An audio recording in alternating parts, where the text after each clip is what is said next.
Well, you're there. I know. You're live, Larry. Am I live? You're I don't want to live. be live yet. I just got to get myself fixed up here. You're so organized. That's what I like about I'm not. I am not organized. Hello, everyone. Hello, Studmuffin. There it is. Okay, I'm just sending the link out. Well, very nice of you to do that, Larry. There you go. I'm glad it's your live chat, so I don't have to even talk.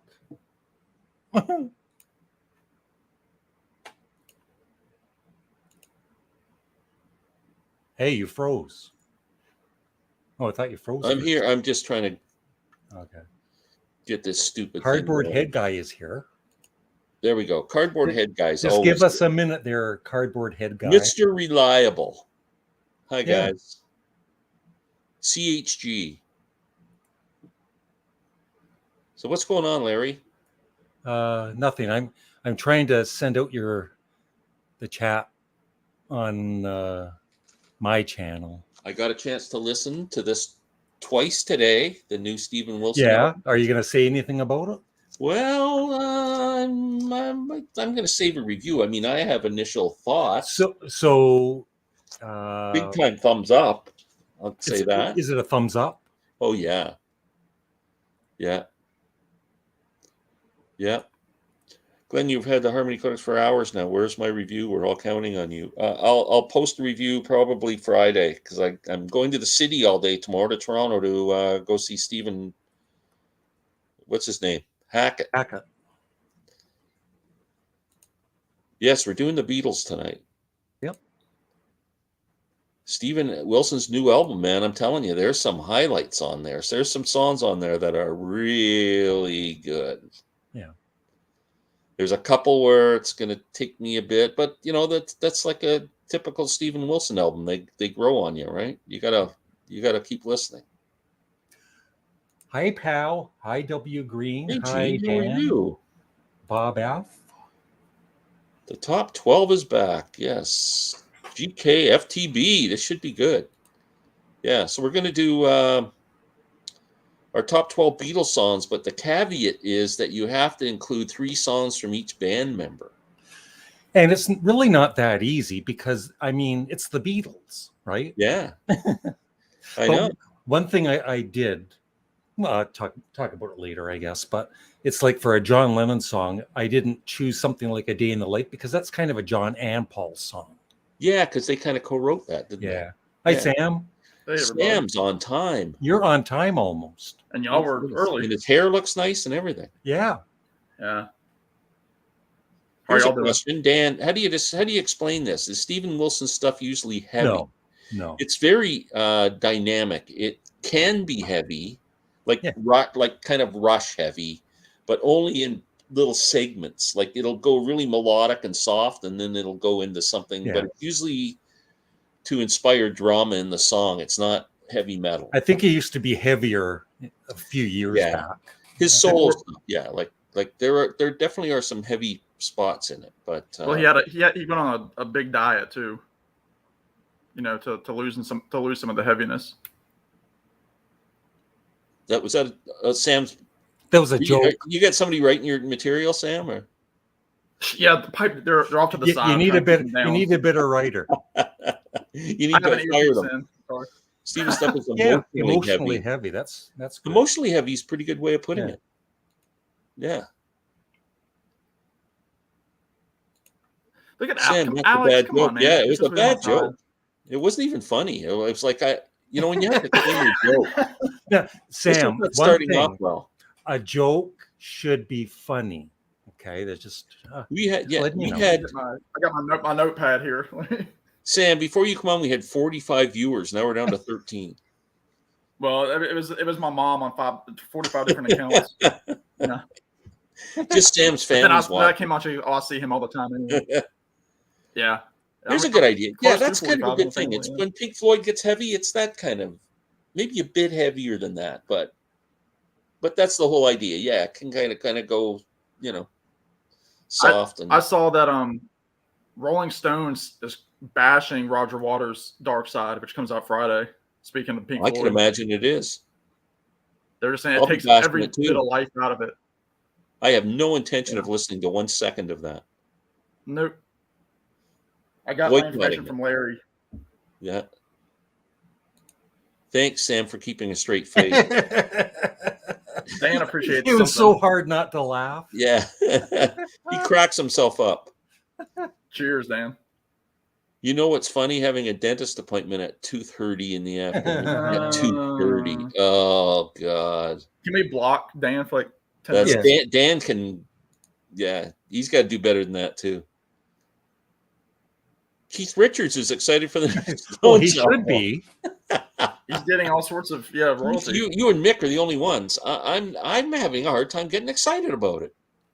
Well, Glenn, I did listen to that new song with Lady Gaga. I did a reaction. I know you didn't watch it. And it's a really good song. It really is. It is. I'm excited. I just think it's going to end up on the shelf with the other crap from aging rockers. I'm telling you, you'll listen to it 3 times and it's gone. Which is what I do with your channel, Glenn. Yeah. Yeah. And not every band can be like Spinal Tap. I'm out of here. No, not a trailblazer like Spinal Tap. Do you think this is going to be an album that's going to get revisited for more? Like, you'll listen to it for a month, I guarantee it, and it'll sit on your shelf forever.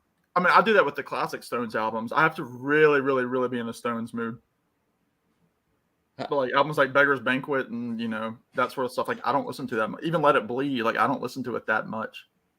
Well, how often can you listen to an album? But I still pull them out regularly. Like I don't pull out. I mean, if I'm listening to the Stones, I'm listening to those classic albums, like Sgt. Pepper and Abbey Road. Yeah. What the heck was going on here? I missed some stuff here. Man, I'm the topic of conversation, it looks like, in the peanut gallery. Also, Glenn, I love the new song with Goo Goo and Wondrous. Is that Gaga? Who's Wondrous? Is that Stevie Wonder? Yeah, it's Stevie Wonder. Yeah, Okay. Lady Gaga, and is Stevie Wonder on the album too? Yeah, he's on that song. He plays on that song. Yeah. Oh, the same song. Yeah. I can't wait to hear the Stones take on Muddy Waters' Rolling Stone Blues. Can't be worse than a Bigger Bang or Dirty Work, LOL. No, but so that's what I mean. But it's going to end up sitting on the shelf with those. That's my fear. To Larry's point, it's a great new song, but it's no Working on a Sex Farm. That's right. It's not that good. The next time Sam and I say something funny is after the Stones release their next album. Yeah. Supposedly, they already have a bunch of songs. According to an interview I saw with Mick Jagger, there was already an album planned. They did like 32 songs for this one. Yeah. Sam's just saying he gets to come in from the porch. Yeah. My front porch sessions. Do you listen to Blue and Lonesome? I like Blue and Lonesome, but I very rarely pull that one out. I had every intention to buy that when it came out, but I never did. I still don't have it. Yeah. It's been 7 years. It's a good record. I like Mick's harmonica playing on it. Yeah. Quite a bit. Yeah.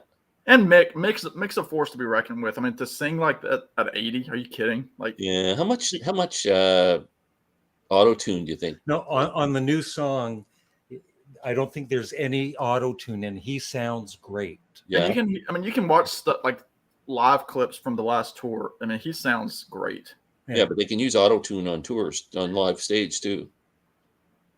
Trust me, you think Glenn is so full of on the last Who tour. He's a positive guy. On the last Who tour, do you think Roger Daltrey was doing that scream on? He hasn't done that for like 15 years. I know, but they had the scream. He's just going like this, and they're playing it on a tape. Yeah, that's tape. And just like, I mean, Tom Petty did it with Free Fall, and he like toward the end when he was going, "And I'm free," like he didn't. That wasn't him. I don't want that live, man. I'd rather hear you. I'd rather just hear you. Just do what you can do at your age, man. Don't turn it into a computer show. Do you guys dig Emmylou Harris's stuff over the years? Yeah, I think Emmylou's fantastic. Yeah, her later stuff I'm not big on, but I've got what's the album that's got "If I Could Only Win Your Love" on it? I've got that one. I think JT. The early stuff. You mean like the Graham Parsons more after that? Like I also have I have the Grievous Angel album too with Graham. Yeah, and well, her albums with that Daniel Lanois produced, the Wrecking Ball. Was it Wrecking Ball? not Wrecking Ball. Where is it? I don't There's remember. 2 albums she made. Spy Girl, I think one was called, and another one. They're really good records. I think it is Wrecking Ball. That sounds familiar. I heard a bunch of Harry Styles in a record store, and I didn't hate it. Yucks. Well, people say that last album that he did is actually pretty good. I mean, Stevie Nicks likes him a lot. But yeah, because back to Emmylou Harris, because Willie Nelson did that Daniel Lanois album, Teatro, in the late 90s, and she's all over that album. Yeah. So they were all hanging out together at that time. Yeah. And she's all over Desire. I saw her once with her. It was her and 2 other ladies in her group. It was a free show. I was working at a music venue at the time, and it was okay. I wasn't blown away by it, but I'm glad I got to see her. Yeah, I saw her. I've seen her a couple times. I see Mike Campbell on Saturday. Oh, really? Yeah, I'm so excited. I'm so excited. Yeah, that's very good. Beyond excited. And I saw that the Dirty Knobs are doing something in LA for Tom Petty's birthday where they're going to do one set, and the second set is just going to be Heartbreakers tunes. Wow. I think at the Forum. I don't know why the Heartbreakers don't tour. Well, what I was saying, because people that saw my channel know I saw the Wallflowers last night with Jacob Dylan, and I was like, if they could get somebody like him and maybe Stevie Nicks to play with them, they could do great things. They could. And even Mike's taking a couple songs. The first thing I notice about Rob, the Blue Jay hat is in the garbage can, and the hockey hat comes on. I thought you were going to say he got a haircut. Hey, they haven't scored a run all frickin' year. Why anybody thought they'd score one in the playoffs? Well, no. But you know what? Calamity of errors tonight. They should be embarrassed for how they played the last 2 games, especially tonight. And it doesn't matter if you can't score. You can play perfect baseball. If you can't score, you can't win. Yep. Heads need to roll in the offseason, starting with John Schneider. Oh, yeah. Rob, I'd get rid of Ross Atkins before I'd get rid of Schneider. Oh, I Atkins first, then Schneider, then Guillermo Martinez, the hitting coach. I think Schneider is nothing but a puppet for upstairs. I don't think he's made a move on his own all season. And all his decisions are based on analytics. And why you don't need him? Who's our bench coach? Don Mattingly. Yeah. Why the hell he's not the manager? I don't get it. Yeah. I'm going to say, Rob, you should be prepared. Glenn's in a very positive mood tonight. Me too. Larry and I are very depressed. I'm in a good mood tonight. Rob, have you heard the new Stones song with Lady Gaga? No, and I'd rather pass rusty razor blades through my arsehole. Good night. Rob doesn't like the Stones. No, nor do I like Lady Gaga. So, Rob, I'm just curious. Why are you so wishy-washy? Why do you sit on the fence when Larry? It's very hard for me to make a decision. I wish I could be more concise so the people tell us what you think. I mean, you know what though. My opinions on the Stones aside, I mean, hats off to them. They're 97 years old and still putting. You don't like them because some girl who liked the Stones dumped you back in 1994. No, that's not it. That's not it at all. It is. That's not. No. That was my clinically insane ex-wife that I divorced. Keith Richards is right here. Keith Richards there he is. Yeah. You know what? It's just not my thing. Larry contacted Arthur Brown and see if Arthur could get Keith to come on the show tonight, and he's here. There you go. Arthur went through Mark Farner. Rob strikes me as a U2 guy. Yeah, there's a U2 guy. Rob, is there any Stone song that you do like? Oh yeah, there's a few. I absolutely love 19th Nervous Breakdown. Mm-hmm. Love it. I love Ruby Tuesday. I love a few of those early things. And your favorite song is a Stone song, but by Linda Ronstadt. That's correct. Tumbling Dice. Music always revives my soul when my sports teams fail. I really love music. Yes. That's what I'm hoping happens tonight, Dan. Most of the time I'm listening to music while I'm watching. Well, my sports team, my fantasy football league, I'm 1-3. So there's that. I'm probably going to lose again this week. But I just finished last I was last place for the whole season in our baseball fantasy league. Never left the basement. But Brutal. this isn't sports talk. All you hear is Lady Gaga. Lady All Gaga. you hear is Lady Gaga. I love that Nice. song. I It's a do great too. song. Yeah, it's great. To see that at Live Aid with everybody doing their hands, Yeah. like, oh, to imagine to have been there. Larry, I also gotta thank you for posting this. That we're doing this chat tonight, because we got 17 people now. 17. Wow. I mean, we probably well, only that's have- all my fans, Glenn. We'd only have 16 if it wasn't for you. That's right. Well, you said it was 45 before I came on, so Yeah. holding fast here. Well, if your jokes improve, we'd be okay. Well, I've got Dan in the Peanut Gallery who's giving me some. Yeah, pity. Dan's always good. I For think Depends on Dan that. left. a little quip here and there. Yeah, he might have. I got to ask Sam, how good were the Wallflowers? They were good. Oh, It was that's the second time that I've seen them. I'm going to do a video probably after the live stream. I'm going to record one, but they did a bunch of covers. Midway through the set, they did "Into the Mystic" by Van Morrison, which Wow. I didn't know that they did. The encore was 4 songs. They come out with "Wild World" by Cat Stevens. Then they go into "Refugee," and that's the video I posted. Yeah. It was great. And Yeah. then they go right into "American Girl." Wow. And then they close with "The Difference." Oh, nice. Oh, really? A lot of petty, eh? They did well when I saw them back in April last year. They did "The Waiting" during the encore, but that was it. But I mean, yeah, I mean he's knocking out. I mean that band, they're like the Heartbreakers. They can play anything. And "Into the Mystic," like because the song started, I'm like, it didn't sound like "Into the Mystic," and then he started singing it, and then they started picking up the melody. I was like, man, that's good. But I mean, they probably did 2/3 of the newest record of "Exit Wounds." Oh, good. How were they? The new stuff. I love that record. It came out in 21. I love it. Yeah, I mean they open with "Maybe Your Heart's Not in It No More." Yeah. And I mean they did, like I said, they did most of the songs from it. They did 2 or 3 from "Bringing Down the Horse." They did "Misfits and Lovers," which I love that song. Mm-hmm. And I was hoping they would do "Hard as the Country," but they did that last time I saw them. That's when I first heard that song that time, but they didn't do it. I think they replaced it with one of the covers. But I was happy. Did they do my favorite, which is "God Don't Make Lonely Girls"? They did. Oh man, love that song. Yeah, they did that. They did. They obviously probably did "One Headlight" and 6th Avenue Heartache. 6th Avenue Heartache was great. It was a sold out show.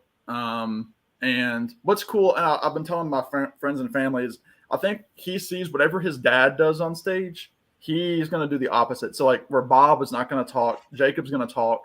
And like there were like some like middle-aged ladies in the front taking pictures, and he would squat down and like look at their phone so like he could get their pictures. He was shaking hands with everybody. Oh, that's awesome. I got a guitar pick, which was cool. Oh, cool. Oh, that's cool. Yeah, they weren't giving out set lists. People were yelling for set lists, and they're like, "We're not giving out set lists."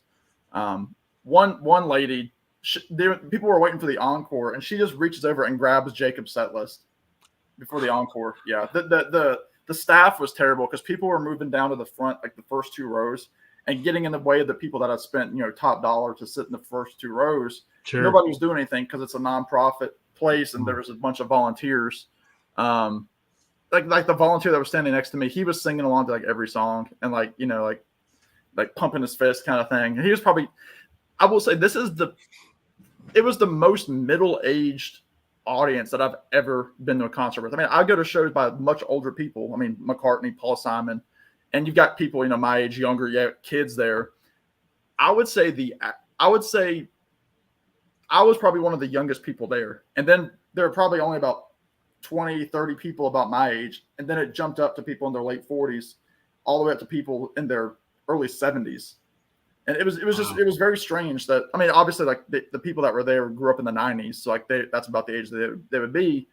But I was like, people know Jacob Dylan, right? Like that are my age. And we're like younger. And like there were no kids. I didn't see any kids. So I don't know. It was strange, but it was a fantastic The Wallflowers, are they the same lineup as all from the first? No, it's just Jacob and a bunch of guys. Yeah, Okay. all hired guns. I mean, all the guys that are on it, they all played on the last record. But Okay. But that record was 9 years after their album before that. So Yeah. I mean, because he made a couple of studio albums himself. Yeah. And then he did like the Echo in the Canyon documentary.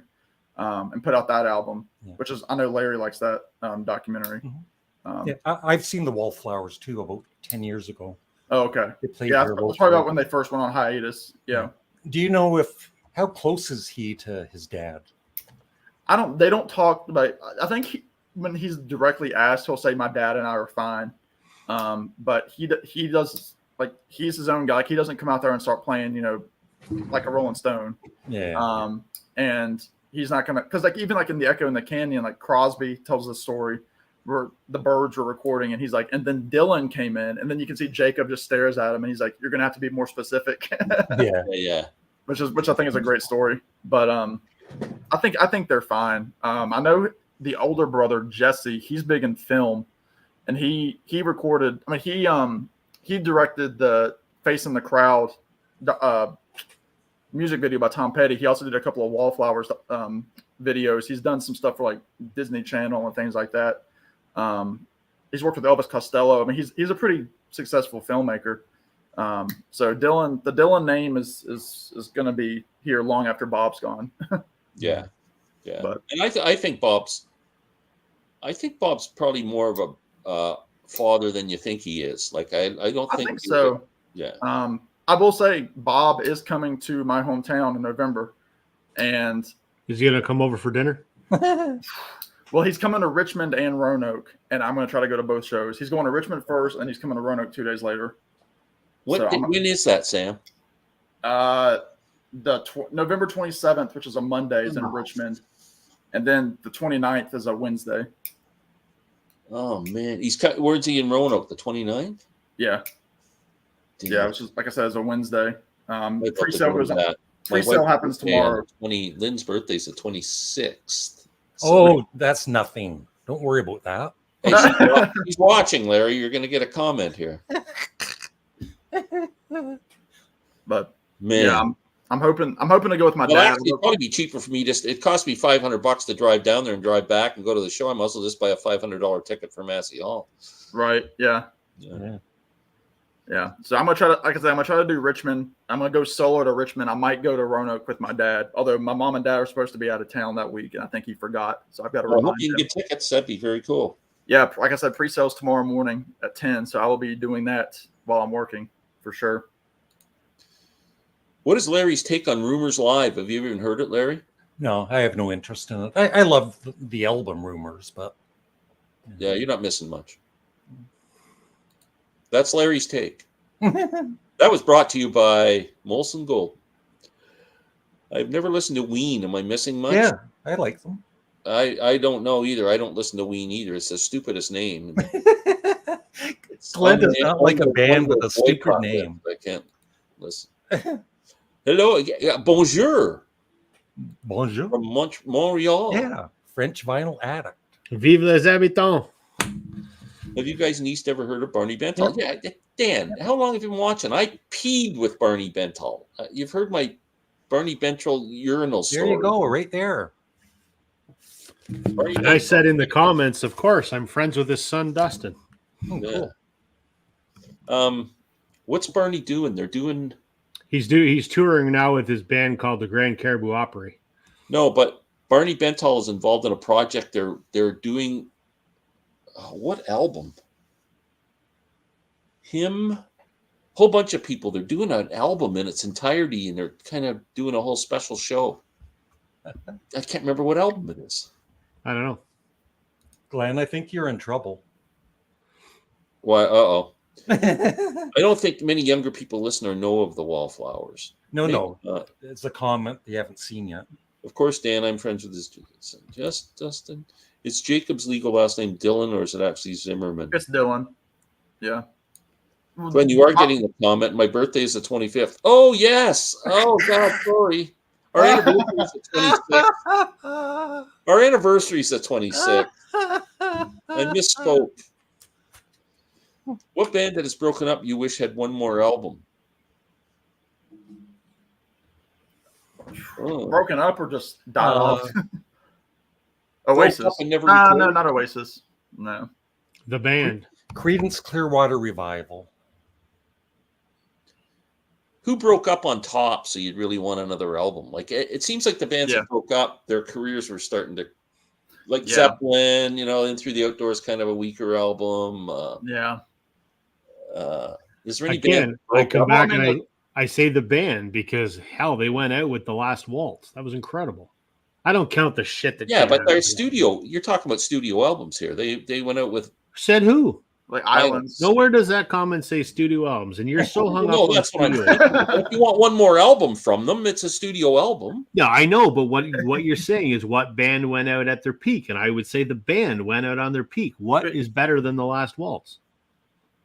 So if they had one more studio album, what band broke up? Do you wish had one more album? Larry, did you know that they would be arguing tonight? Oh my God! Glenn's senile and can't listen or follow instructions. Who wants to go over to my channel? It's really friendly. Oh, I'm out of here. I got better things to do. Lynn, I don't know how you live with this guy sometimes. I missed that chatting about Barney, Glenn. LOL. Sorry, I'll tell that story another day, Dan.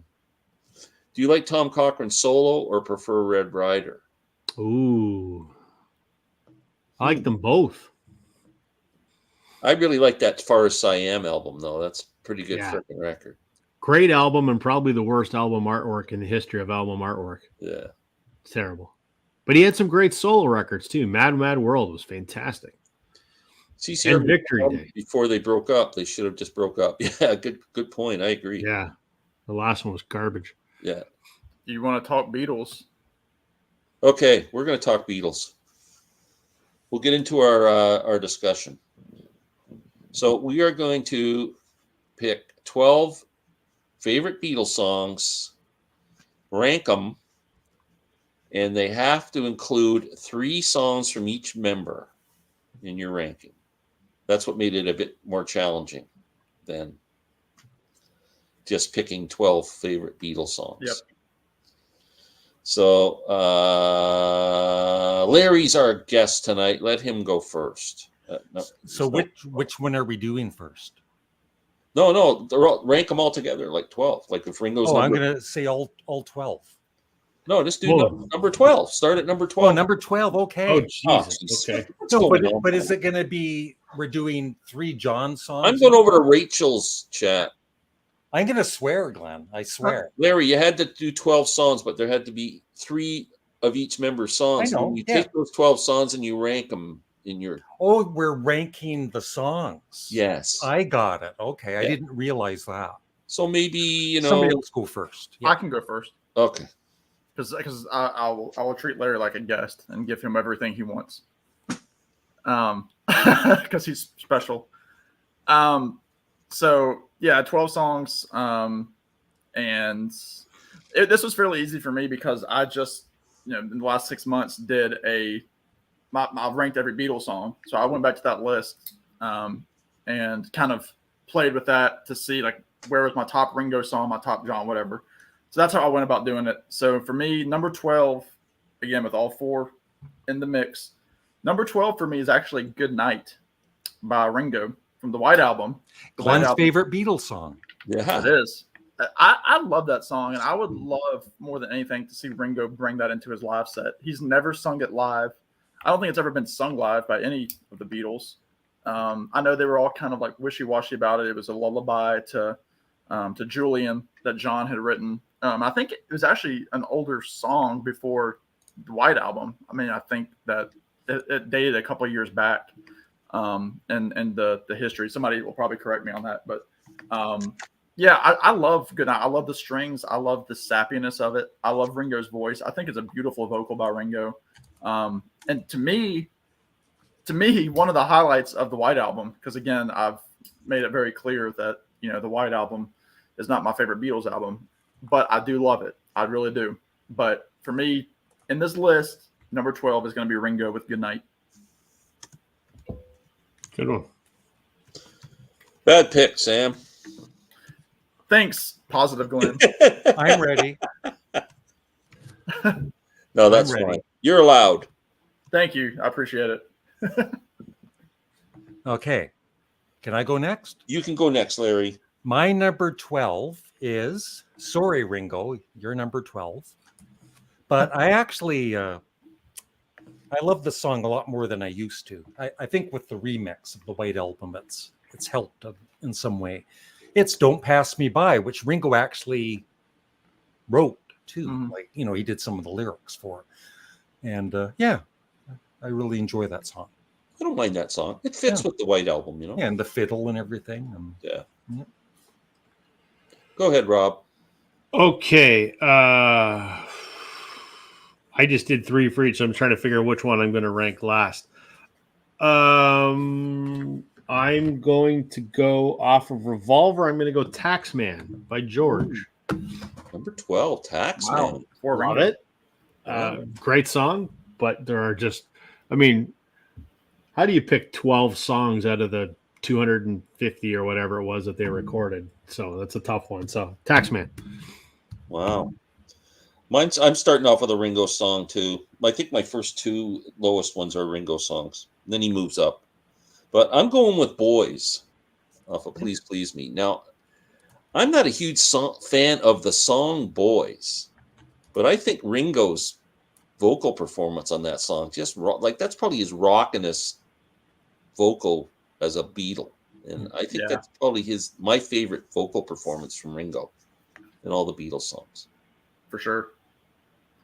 He's definitely at his most raw there, and probably because he had to take it over from Pete Best and was probably showing up Pete Best a little bit. Yeah, maybe. Yeah, he had to prove himself a little bit. Yeah, even though he was the old one and they all respected him when he joined because he had the beard. Yeah. Sam, number 11. Oh, let's stick with Mr. Starkey. I'm going to go with the second track from Sgt. Pepper, With a Little Help from My Friends. Between that and Yellow Submarine, those are probably tied for his most well-known songs with the Beatles. And, what a perfect opener to Sgt. Pepper. I mean, the way that they merged together. And I know Ringo has said before that, like, when the Beatles were recording that song, he was afraid of hitting that last note where he kind of has to use a little bit of range.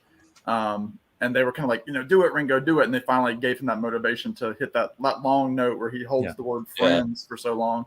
And of course, even now that's like his signature song to close with when he performs as Billy Shears. I mean, I know it's Glenn's favorite album of all time. And pretty cool to have a Ringo song number 2 on an album. That's a great song. He was kind of thrown to like the side 2, filler stuff. Yeah. So, with a little help from my friends, we all know it. Joe Cocker killed it too. So. Yeah. I don't think I appreciated it as much until Joe Cocker did it. It made me appreciate the Beatles version even much more as a better song, Interesting. Larry's up next. Larry. Right? Number 11, Poor Ringo. Octopus's Garden. Once again, he wrote the lyrics, and it's just all of the Beatles are in it. George's little guitar solo. The background vocals by the Beatles, and just the whole story of the song. So it's number 11. Cool in the Get Back / Let It Be movie when Ringo's showing George, and George is helping. George comes over and kind of helps him with the piano part a little bit. Yeah, it's kind of cool, and it's a great song. It is a good song. Yeah, it's fun. All right, I am up. All right. I'm going to go with a Paul song. I'm going to go with Your Mother Should Know. Great choice. Kind of, I don't know, maybe a bit of a deep cut, I guess. It's not one a lot of folks talk about, but I think it's probably my favorite off Magical Mystery Tour. So I'm trying to think, does Paul do that live? I don't think he ever has. Yeah. No. Even on any of the live... I probably got about 4 or 5 live McCartney albums, and I don't recall it being on any of them. Yeah, I don't think so. Huh. You listening, Paul? You need to resurrect that. You can come on if you like, Paul. Yeah. Yeah. Keith, if Keith Richards is still watching, can you phone Paul and tell him that we want him on? My number 11, another Ringo song. I promise, Ringo, you're moving up in the list. And you're a pretty good drummer. Yeah. I'm going with Yellow Submarine. Yeah. A song that I have grown to really like over the years, rather than when it first came out, it was like just kind of almost like a kid's song, novelty. But it's actually a pretty good frickin' song and a pretty good recording. And he sings it great too. Yeah. So that's my number 11. Sorry, Ringo. Let's see what people are saying here. The alternate version of Good Night on the Super Deluxe set is better. I'm going to have to give that a listen. Uh-oh. Now we're in trouble. There he is. What's up, posers? Who else in the mood for some back bacon and Ellesmere beer? Well, back bacon, would you consider that Canadian, Rob? Larry? Yeah. Yeah, but it's what we call back bacon and what they call Canadian bacon are not the same thing. I know. They're back bacon. They're Canadian bacon, something like ham. Yeah, exactly. Which is still good. But I don't know what Ellesmere beer is. No, me neither. Ringo sang Boys great at Beatles concert. The Beach Boys did a good version of With a Little Help from My Friends. Have you heard that, guys? I've never heard it. Yeah, it's not good. It's not very good. Number 1, Helter Skelter. Paul's never done that one live. I'd like to hear him do Rocky Raccoon live too. Yeah, that'd be. He's getting on. He should kind of pick up some of the stuff that. Rob's got a. I didn't know, Rob, that you made up a thing. I just did, because someone in the comments said they appreciated it last week, that they could keep track of what we're rambling about. It was interesting hearing Yellow Submarine with the sound effects. Oh yeah, that changed the whole mood of that song. That John Lennon demo of Yellow Submarine, just incredible. Oh, yeah. One of the best demos ever on a Beatles release, whatever you want to call them. Ellesmere Beer was the movie. Oh, Strange Brew. Okay, we missed the Canadian. I'm adding this, and then we all go sideways. We're better small anyway. We look better. Okay, so Sam's up again. Number 10. Yeah, I was doing a quick change here. Well, I'm going to hang out with Ringo one more time because he took up the first quarter of my list here. I'm going to go with Don't Pass Me By. It's been my favorite Ringo song probably since I first heard it. I love the piano. I love that scene in Get Back where he's playing the piano with it. I mean, I know he does it with Octopus's Garden as well, but you also see him playing it. And again, that's one of those older songs, like was just mentioned, that dates back to the mid 60s, where, I mean, you even hear them on one of the BBC sessions being like, Ringo, sing that Don't Pass Me By song. And, so yeah, it's written by Ringo. I got to see him do it live in 2019, where he started it off on piano, which was kind of cool to see Ringo at the keyboard. And country little song. He's kind of got like this neat little effect to his voice. It's got the fiddle kind of at the end.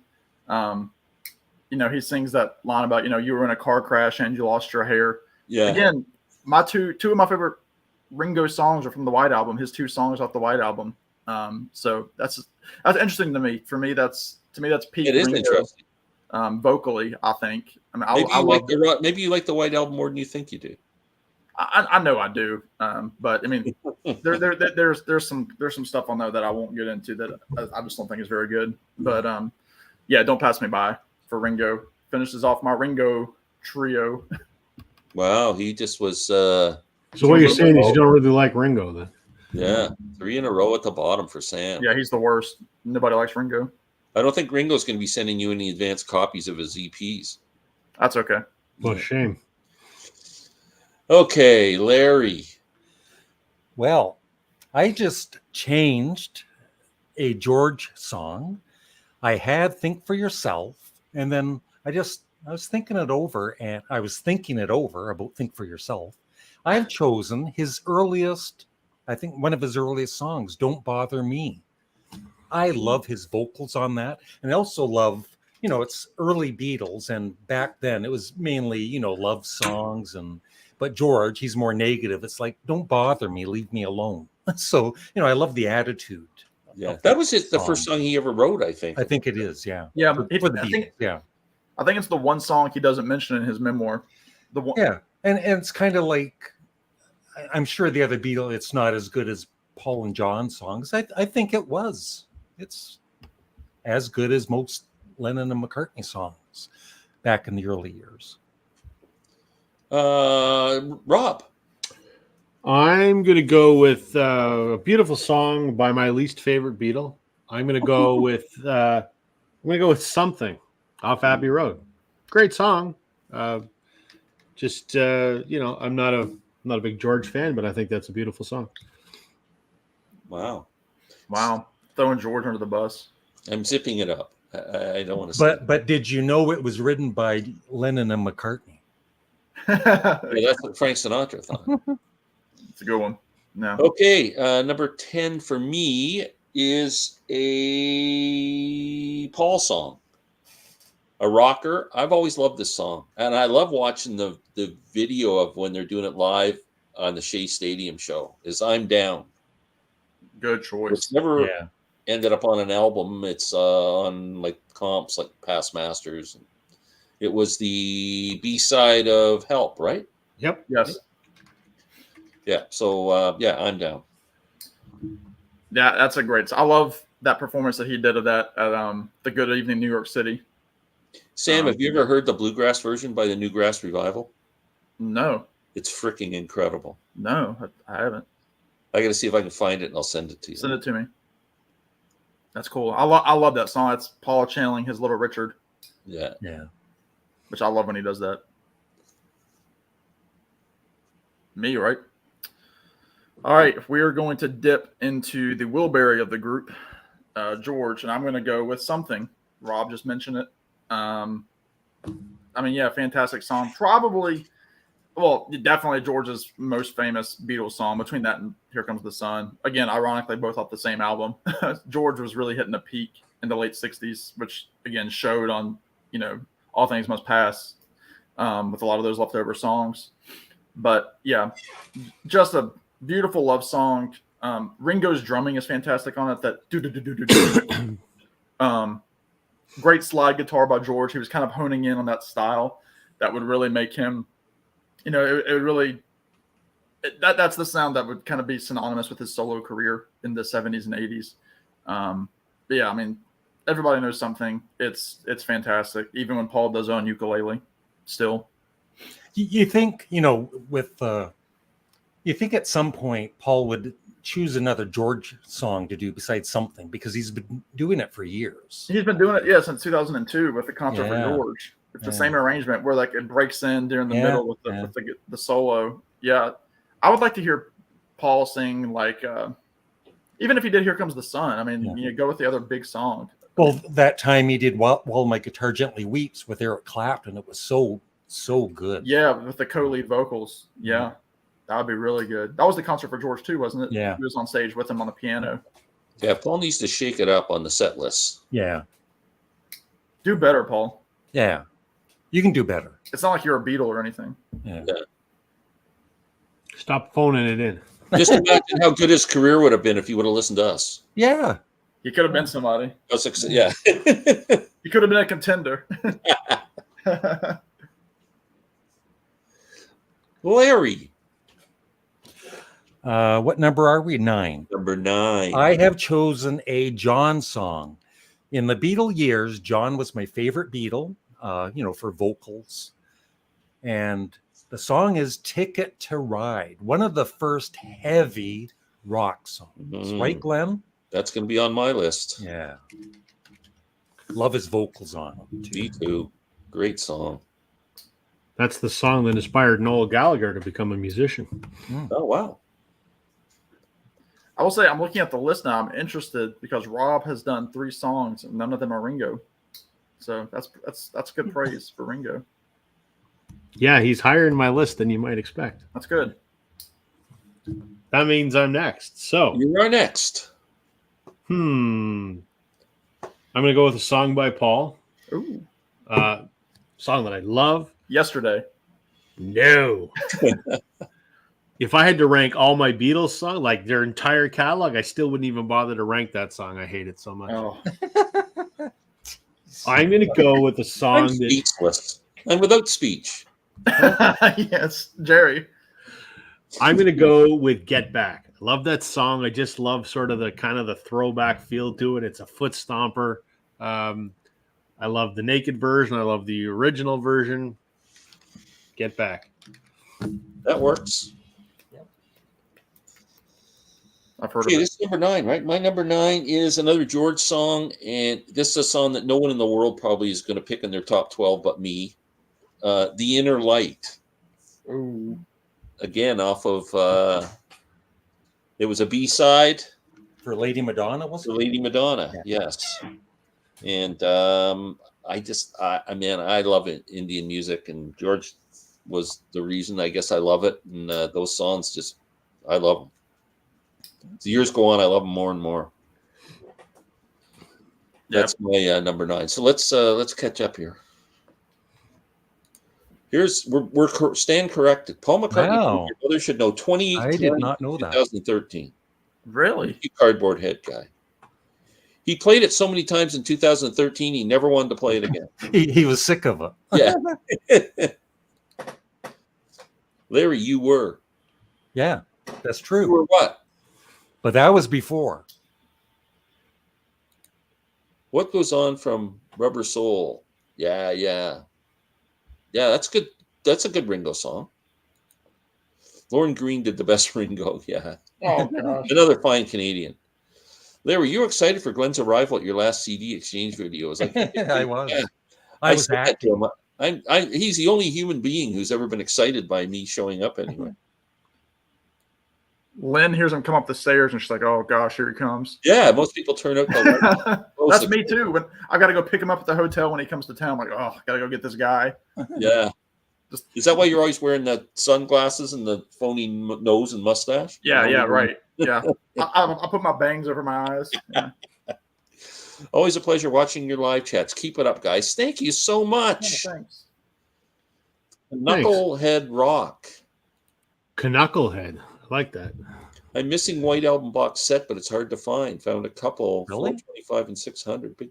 But the CD deluxe set is worth that much money now? I didn't know that. I don't think so. Really? Or is he talking about a vinyl box set? Must be vinyl. Bob, which one are you talking about? Yeah, he mentioned that in one of my videos the other day. It's got to be vinyl because I looked when he said that. I looked it up on Amazon. The CD is still like $150, $200. But didn't the vinyl set only come with 4 records? Just the Escher demos and the Escher demos and just the album. That's it. Yeah. No book. That shouldn't be that hard to find. I'm looking on Discogs as we speak. I didn't know the Ramones got their name from Paul. No. He used to call himself Paul Ramone. I didn't know that. It's hey Glenn, it's $150 on Amazon Canada, the vinyl. Yeah, Bob. Unless $159. there's some super deluxe vinyl set that I'm not aware of. I think the only one that did that was Abbey Road. I think that was the only one that had the full. Well, no, Let It Be did. Let It Be had the complete. Yeah. It's like The vinyl. $80. It's $80 on Discogs. Yeah, I thought, Bob, I don't know what you're looking for there. The vibe of Don't Bother Me is cool. Yes. Booker T and the MD's version of Something brings a tear to my eye and gets me toes tapping. I've never heard that. I love Booker T. Okay, we're back to Sam, number 8. Number Bob 8. said CD box set.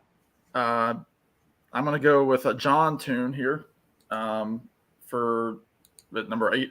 This is a song that I've always loved. I first heard it on Past Masters back in 2009 when I first really started getting into the Beatles, when I just started high school or middle school. Oh, yeah, I just started high school. And I heard this song and the harmonies on it, and then like just the pain in John's voice. And that's the song This Boy. Love John's just cry at the end on that song. I mean, there's a great That's the last verse and this boy. Yeah, that's awesome. But oh my, like that whole part. There's a great version on YouTube that you can watch of Sean singing that with Rufus Wainwright. Oh, really? Yeah, from like a tribute show for John. Maybe it might have been for his 60th birthday. I mean, maybe 70th, but it was it's beautiful. Sean singing it with Rufus singing the higher part. It's just it's beautiful, beautiful. And I love that song and the harmonies on it. It's kind of like they're kind of all singing monotone at the beginning with him and Paul and George. I just think it's a masterpiece of a tune. Short little song, but I think it's completely underrated. And they did it on Ed Sullivan too. Yeah. Oh, and I love the guitar, that bling, bling, bling. Great love song. that song. Love it. So This Boy for me. I love that choice. Good one. Good one. I'm going back to the White Album for my number 8. I'm going to go with George's "While My Guitar Gently Weeps." Great song. Can't argue with Not that. a bad song. I think that would probably show up on most people's top 10 Beatles songs of all time. I'll bet you if you did a Hey Glenn, on Amazon, it's Bob was saying it's the 50th anniversary 6 CD. Yeah, $542. No. Yeah. 6. Okay. Well, how many Canadian. CDs came in the original deluxe? What was that? What the It Super was Deluxe White Album set? Yeah, it was like a couple hundred, wasn't it? Yeah. So there's a bigger set than that? No. Mm, It's that's what it's selling for now. The regular deluxe Really? set, $542. Bob, you One. can have mine for $400. Yeah. Are we talking this one? The one in the book with the slipcover on it? Yeah. I could sell mine for a fortune because I've got number 283. Wow, That's that's how No. low number mine is. I'm I seeing could sell mine for more because mine's autographed by all 4 members. Oh, yeah? it's on Amazon US. Yeah, that's good, Glenn. And they're authentic autographs. I've got a Yeah. certificate to show. You should try and sell it, Glenn, on eBay. Is Bob in Canada? Is he Canadian? I don't know. But it's 200 on Amazon for me. Wow. It's the 6 CD, $200, which is about what it sold for originally. Wow. That's crazy. Yeah, it's brand new. I realized I went out of turn there. Sorry, Larry. That's okay. I'll let it go this time. All right. Please don't pick me off. 9. Number Where 8. am I here? Number 8. Okay, we finally get to Paul McCartney. He's not a bad singer. And one of my all-time favorite vocal performances from Abbey Road. Oh, darling. Yeah. Awesome. You Kinda sound sounds just like like him, him, right? Larry. He just kills it. That is a And great song. I like how John, like later on, would say, yeah, I think he was really seriously, he was jealous of Paul. He was saying that he could have done a better job on that song. And it's like, no, you couldn't have. Like, even though you're a great singer, Paul Yeah, Paul Paul did did that. Yeah. That was a good song. I agree. I love that song. It's one of the top ones for me on Abbey Road. Yeah. I'm up, right? We're out Yep. of place here, but I'm going with the Paul song for my number 8, and that's off of Revolver. Got to Get You Into My Life. Ooh, interesting. I love that song. Love the horns in it, and it's really like an R&B song almost. It's a great track. And that's about pot. Yep. He's got to get some pot into his life. Did that already. Dan, I used to have a Looney Tunes CD of Beatles songs. Holy smokes, it was ridiculous hearing Bugs and Daffy harmonize. Oh gosh. Here's an idea for the next live stream: top 10 concept albums. I like that idea. As long as everybody could participate. That'd be tough. I could figure it out. Let's think about it. Good idea, though, cardboard head guy. His cardboard brain is working. It's corrugated, his brain. It is. It's very porous. Yeah. CD box set. Yeah, the CD box Yeah, set. Bob, it's on Amazon US for 200. Is Bob Canadian or is he American? No, he's from New Hampshire. Oh, there Yeah, you go. Bob. Bob, $200. Bob, it's $200. Tickets Audio- Right by the Carpenters is a good cover. We just got silence there. No one agreed. No, my dad likes the Carpenters. I can't stand them. I can't stand them either. I can't stand them. Except for that great Klaatu song they did. Yeah. Rob should be canceled from YouTube. Yeah. Likes Taylor Swift, but doesn't like Yesterday. Simply Yeah. shameful. All right. I'll sort of no, petition. David, you don't. I agree with you. We all want You- Rob to disappear. Yeah. You know what they say, folks. Our opinions are like assholes. Everybody has one. If I wasn't such a nice guy, I would have fired him a long time ago. Feel like free. I can leave right now. I'm not Don Henley. Nah, I we can don't leave want right now. Nah, Rob. I love you, buddy. You're not going anywhere. I like Taylor Swift and Yesterday. See, I got an ally there. There you go. I mentioned this before. Check out the band Time. They did 2 albums, and they sound like Steppenwolf, and the vocals sound like the Beatles. The guitarist did join Steppenwolf in 1970. Huh. Well, I've never heard of those guys, and I don't remember you mentioning them before. But Dan also says he likes my jokes. So. Well, I'm in New Hampshire. Have the other box sets, but that one. There you go. $200. It's $200 right now, Bob, on Amazon. Go order it now and come back. Yeah. It's 6 CD, brand new, $200. Yes, it is. Is another song like That's right similar to this boy. And John kind of would put it down, but that is a damn good song. Great Stay song. tuned, Roy. That may show up on my list. I love that tremolo on the guitar. Yeah. Great choice, Roy. That would be up there for me too. Yeah, B-side of Ticket to Ride. Amazon America. Yes, yep. Amazon America. Right now. Go look. My 2014 Beatles mono box set vinyl is selling for over $2,000, $3,000. It was $400 when purchased new. It was actually $300 when purchased new. $330, I think I paid for mine. Well, Keith Richards got the nice, like autographed version for the extra 100. Flying, Fading into Blue Jay Way is so yes. Yeah. Flying's awesome. I'll be back. He's getting no, that song. That's a good song for the top. Yeah, excellent song, Bob. Okay, Sam. Yes, sir. Number 7. We're gonna stay with John for a minute. Hold on a second before you go. For anybody who's joined late, we are picking our top 12 Beatles songs, but the caveat is you have to include 3 songs from each member of the band. So there we go. Sorry, Sam. I was gonna say I'm sticking with John again. We're gonna go to Rubber Soul for the song "Nowhere Man." Mm-hmm. Just again another harmony track. So that's 2 for John with the harmonies. This is one that I like to play along with because it's a fairly easy song to play on guitar. It doesn't have a lot of Beatle chords in it, which can be very difficult. But again, I love this song. It ranked very high on my 100 Beatles song list. Actually, it came in at number 17 for all-time Beatles songs for me. I love how Paul ends the high harmony at the end with make his nowhere plans for nobody. I love that part. Yeah. But I also love like the middle 8s where John's going nowhere man please listen. I love that song. It's such a John song. I think it's kind of underrated, isn't it? It's not really talked about that much. It's not, and I love the solo by George. That kind of like that jangly, down, down, down, down, down, down, down on the guitar.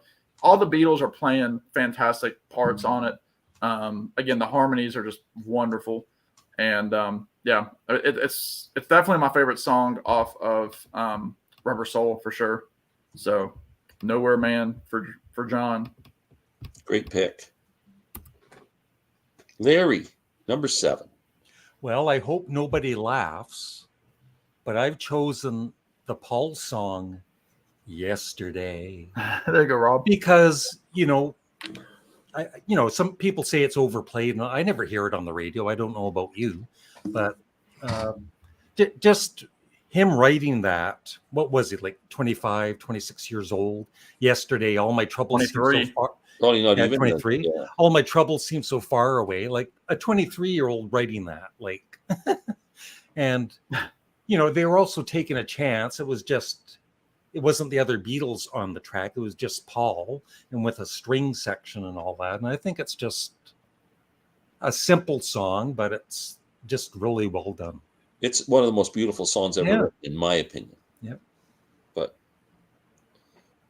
it was originally about breakfast, Yeah. Scrambled eggs.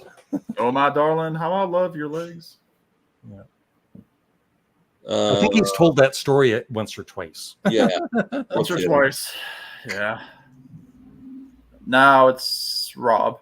Okay. I think Ringo's going to make his first appearance on my list. That's impressive. You know what? I like Ringo.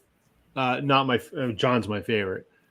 But Ringo's got like 3 or 4 songs that I think are absolutely freaking dynamite. So that's why it's slightly skewed that he's a little higher up on my list. But I got to go with a little help from my friends. Mm-hmm. I love Sgt. Pepper. Glenn and I agree, greatest album ever recorded. What a way to, the title track blends into that song, and it just, I've seen Ringo do it twice, and he just has so much fun doing it. It's a fun song. Just love it. And the Joe Cocker version is fantastic too. But Yeah. I like that pick. I'm looking now. I'm noticing Glenn only has. Well, he's still waiting for a Ringo song. So I picked 2 Ringo songs, but I got one more. So does Larry. Okay, interesting. So I seem to be going with all the B-sides tonight. I didn't even know I was doing that until I'm starting to look at it. But that tells you how good their B-sides are.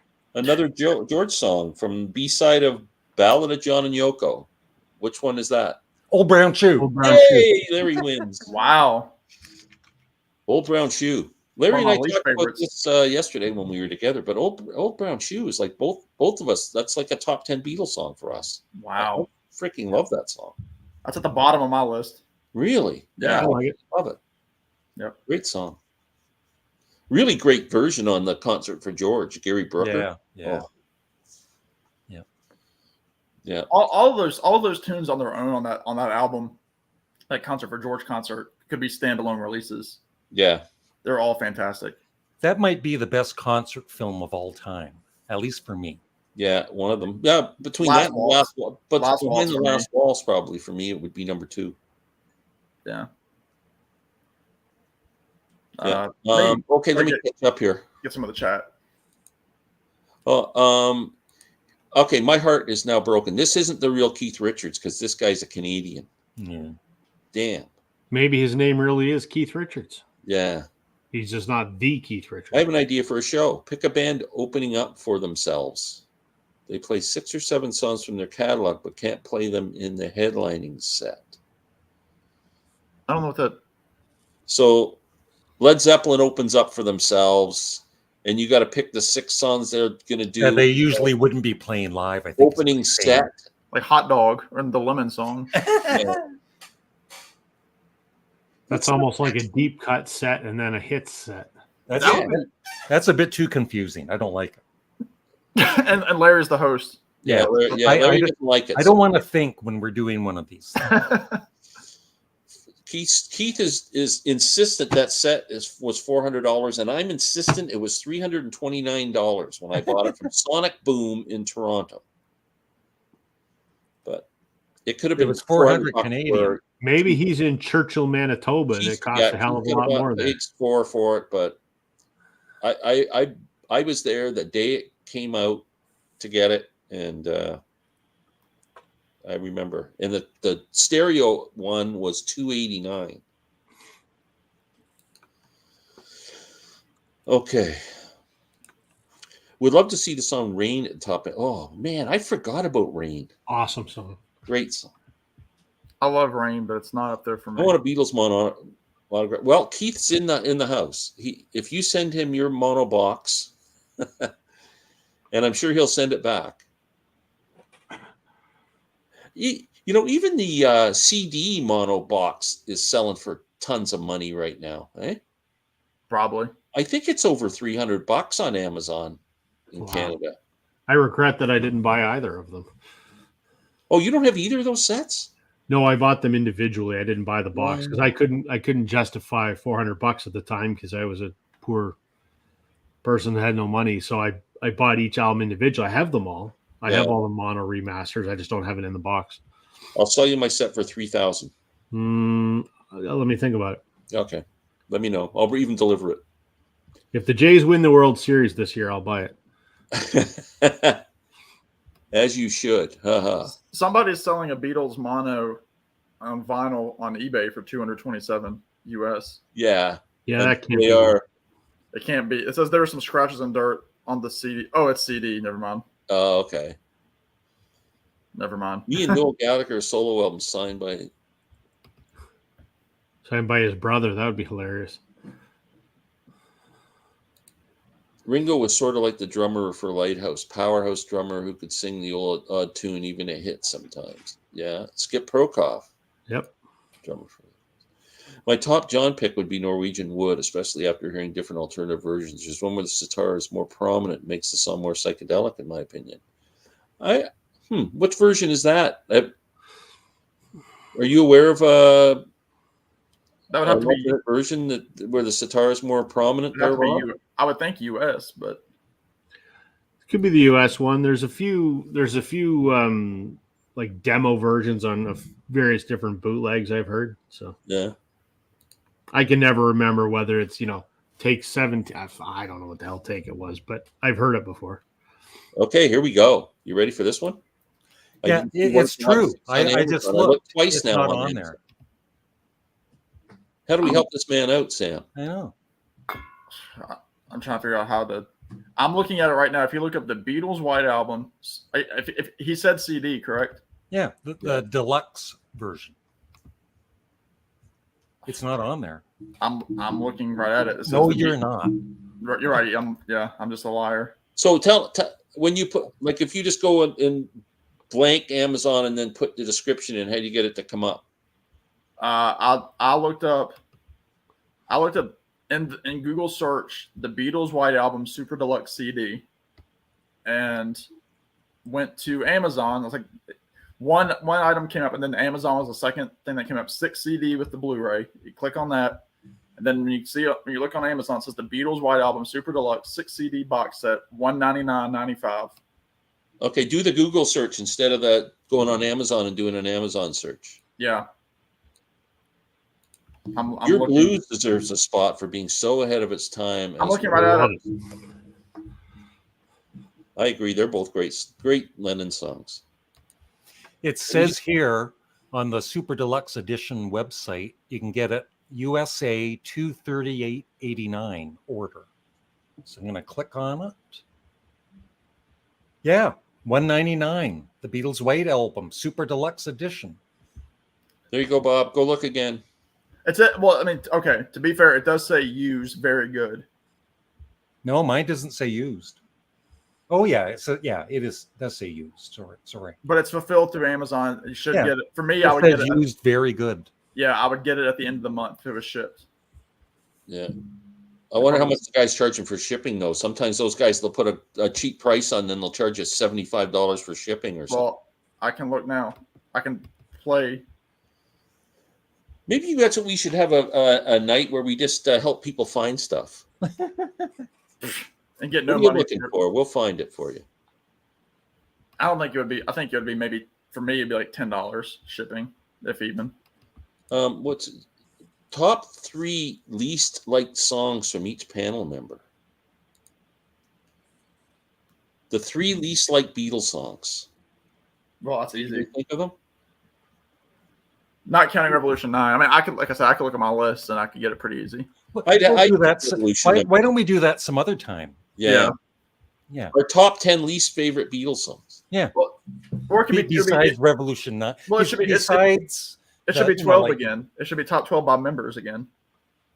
Yeah, I can tell you right off the top. For me, it would be Mr. Moonlight because of that cheesy organ. Yeah, but Revolution number 9 would have to be, and Good Night. Good Night. Sorry, Sam. I bought Hard Day's Night Mono 2014 vinyl for like $50, and that's a good deal now. They're like, I think they're over $100 now each, aren't they? Sometimes Canadians can't see certain things on Amazon US. Really? I didn't know that. Gotcha. Is that a conspiracy theory? Yeah, we don't want you Canadians taking our White Album. Soldier of Love is my honorable mention. If the Beatles had toured in 1970, make a fantasy set list. That'd be a cool one, too. But you have to use like their solo stuff from 1970. What would you say is the most complex Beatles song? Happiness is a Warm Gun. Complex? Like musically complex? Yeah.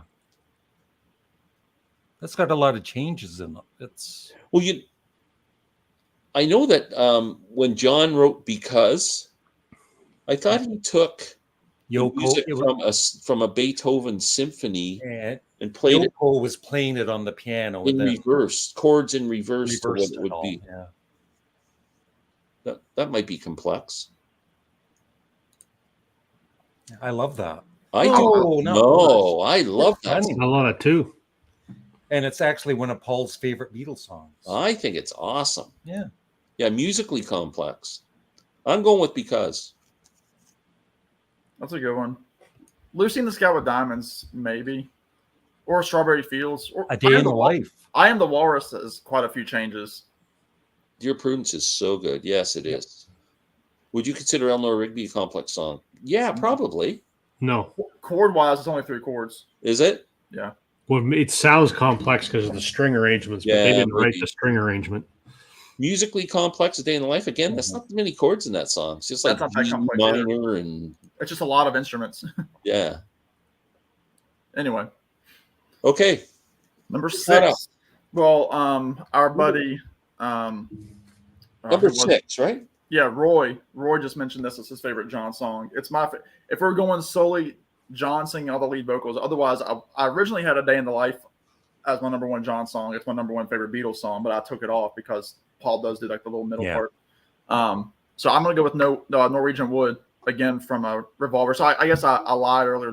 Norwegian Wood's my favorite from Revolver. Excuse me, Rubber Soul.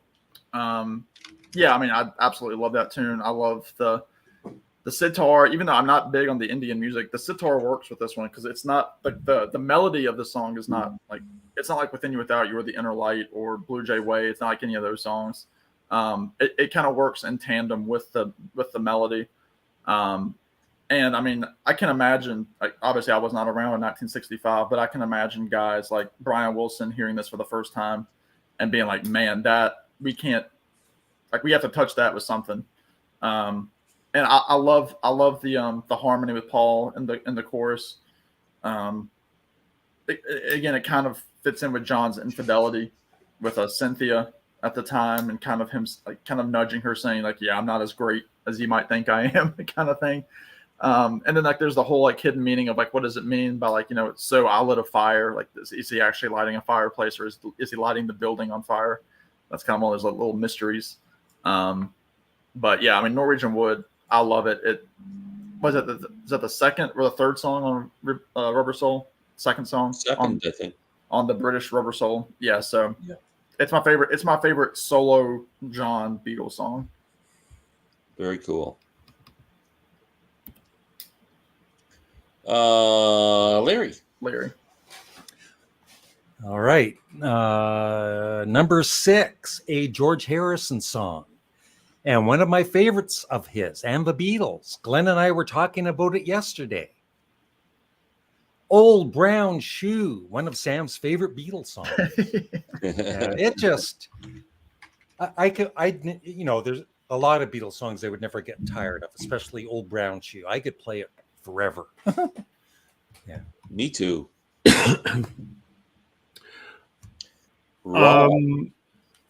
Sometimes a song you love is a song you love not because it's a good song and not because it's brilliant or complex or a sonic masterpiece.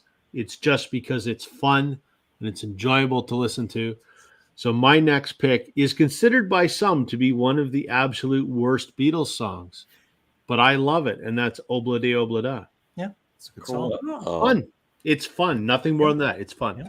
Love that song. wow.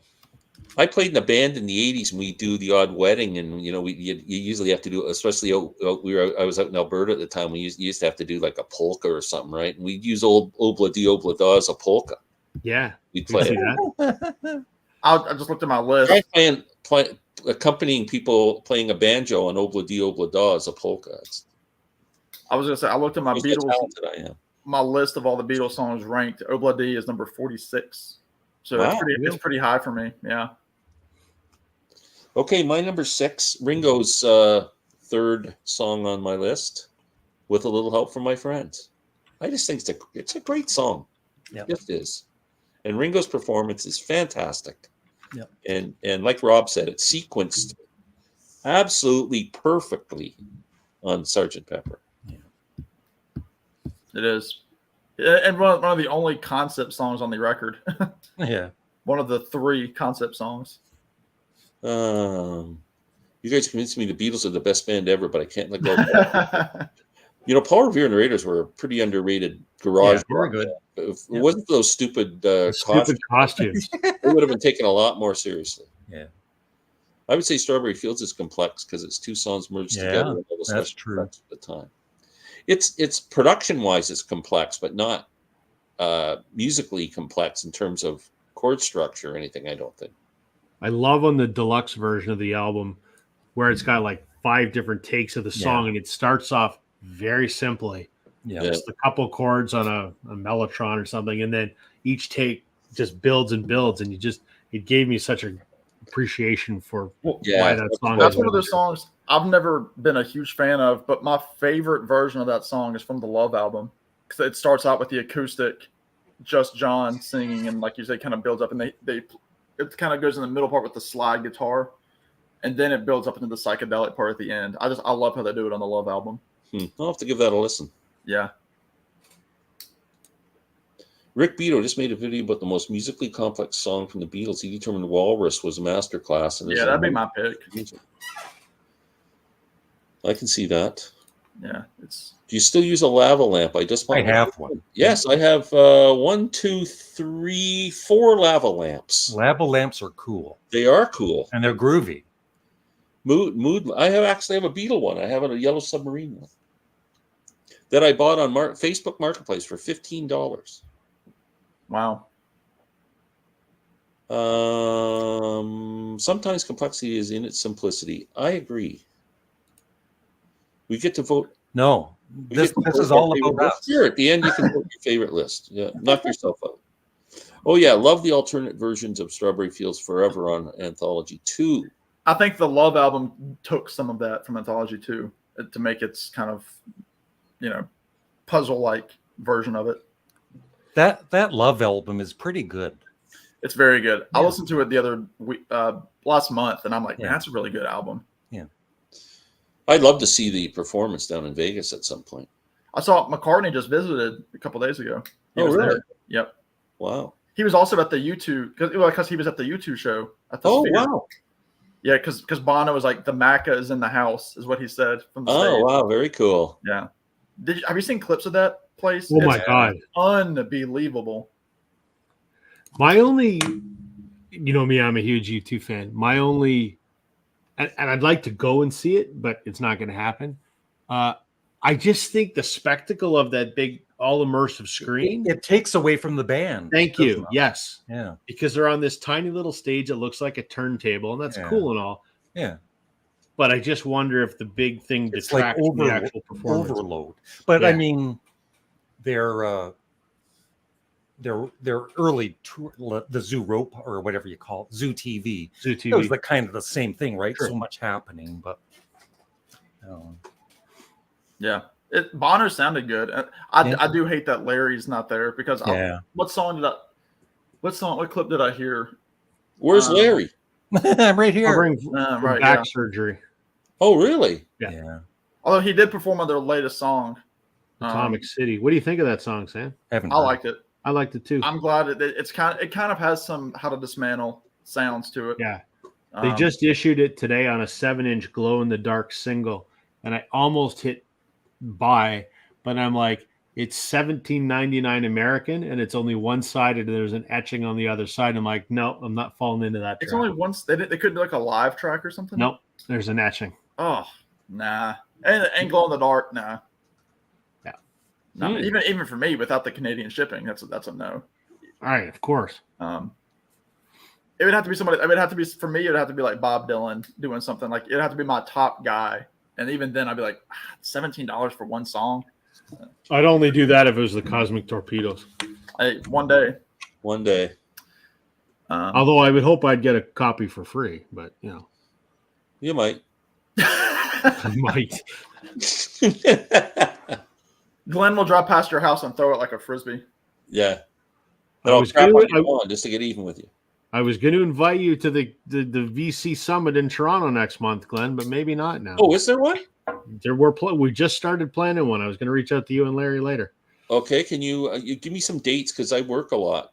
I don't know. Maybe we'll see. If you're on your best behavior, maybe I'll just invite Larry. The last time, not the time you just went to the record show, the time before that I worked. I had to work. You remember last fall, Chris from Stylus Meets Vinyl? Yeah. He came down and we went record shopping, me and him and Brian for Remember How to Robot. We're doing that again. Well, that was the day I worked and I couldn't go. It's going to be Saturday, November 25th. That's the only day it can be. That's my wife's birthday. I don't know.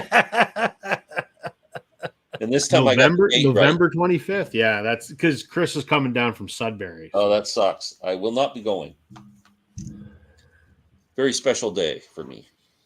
It could be more special if you were hanging out with your record buddies. Yeah, what would be more special? Come on. Or traveling to see Bob Dylan. No. Why doesn't she have her birthday on another day? Why didn't you change the birthday to the 26th like I tried to change it to? And your wife is probably what? She's 46 or 47. She's had lots of birthdays already. Yeah.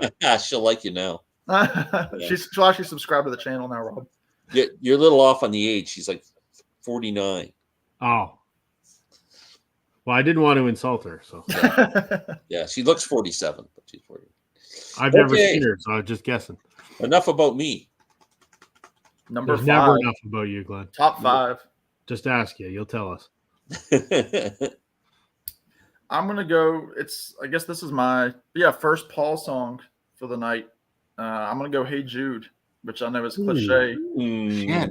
I forgot that one. It's one of those songs I'll never get tired of it. I mean, I get tired of big songs like "Hotel California" and stuff like that. But I don't. "Hey Jude" for some reason does not rub. I get tired of "Here Comes the Sun," but "Hey Jude" does not.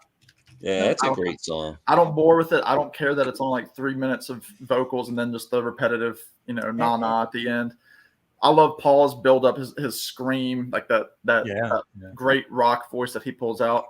And there's so many Beatles fans that say it's too long. It's like it isn't. No. They could have added 3 or 4 5 minutes. Yeah, and I love to see that TV clip of them, Paul with the blazer. And Ringo, that's fantastic. Ringo's in the green, and like all the the people that have grown up with them are gathering around. Yeah, the David Frost performance. Because they hadn't seen the Beatles in 2 years, so that was kind of cool. But yeah, I mean, "Hey Jude," everybody knows it. That premiered in the U.S. In North America on the Smothers Brothers show. Yeah. Oh, okay. And it's one of those songs like people are like, "Oh, McCartney needs to take 'Hey Jude' out of his set list." If you're there with Paul McCartney with 15,000-20,000 people, it's just an otherworldly experience to sing it with him. Even when he says, now the girls and now the guys, Yeah. But yeah, "Hey Jude." Yeah, it's a great song. I agree. Larry, you're number 5. My number 5 is a Ringo song. Yay, Ringo. His best song for the Beatles, his best vocals, "With a Little Help from My Friends." There we go. It's just a lot of love. His personality comes through, right? With well, all the Beatles do, I guess, but just his vocals. It's just, yeah. Rob, you're up, buddy. All right. I'm going to go with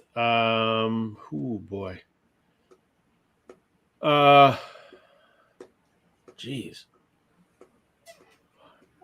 I think I'm going to go with another Ringo song, and I'm going to go with Octopus's Garden from Abbey Road. Yep. Good tune. It actually fits Abbey Road. It fits in that whole mood of that side one. And I've seen Ringo twice, and I don't think he plays that song very much because he didn't play it either time that I saw him. Oh, really? He does now on this tour, and his reasoning was he didn't want the audience to feel like they were underwater because he said he already did Yellow Submarine. Oh, jeez. But I know, like my buddy Tommy and Beatle Brad just saw him in Atlanta, and he did it. So he's done it the last 6 or 7 months. Yeah, on his current incarnation of the band. And he sounds great. It's amazing to hear Ringo sing at 83 and sound like he did in the 60s. It's a phenomenon. Yeah, that's pretty cool. My number 5. Well, I'm going with what Rick Beato said was the most complex Beatles song, "I Am the Walrus" from Magical Mystery Tour. Just a great John song. Yeah, That's a song where he said, "Confuse the buggers." Great song. That's my number 5. John says, "You Never Give Me Your Money" is quite complex. Yeah. The Beatles, Japanese Beatle boots, some of them are stunning quality and very, very interesting. I don't know if I've ever heard anything from Japan in that regard. As good as the Beat Boys continued to be during the Beatles' continual creativity in 67, 70, you think that really helped to make Brian Wilson even more? I don't think it had a factor. I think it was mostly just his mental health took it peaked. Well, it may not peaked, but it hit that climax, and I don't think the Beatles had anything to do with it. This is a good idea. Let's work on an arrangement of yesterday and record it and give it to Rob. In the style of Blue Rodeo. Yeah. There you go. Did Yoko prefer singing? Okay, we're not slamming Yoko, Dan. Get out of here.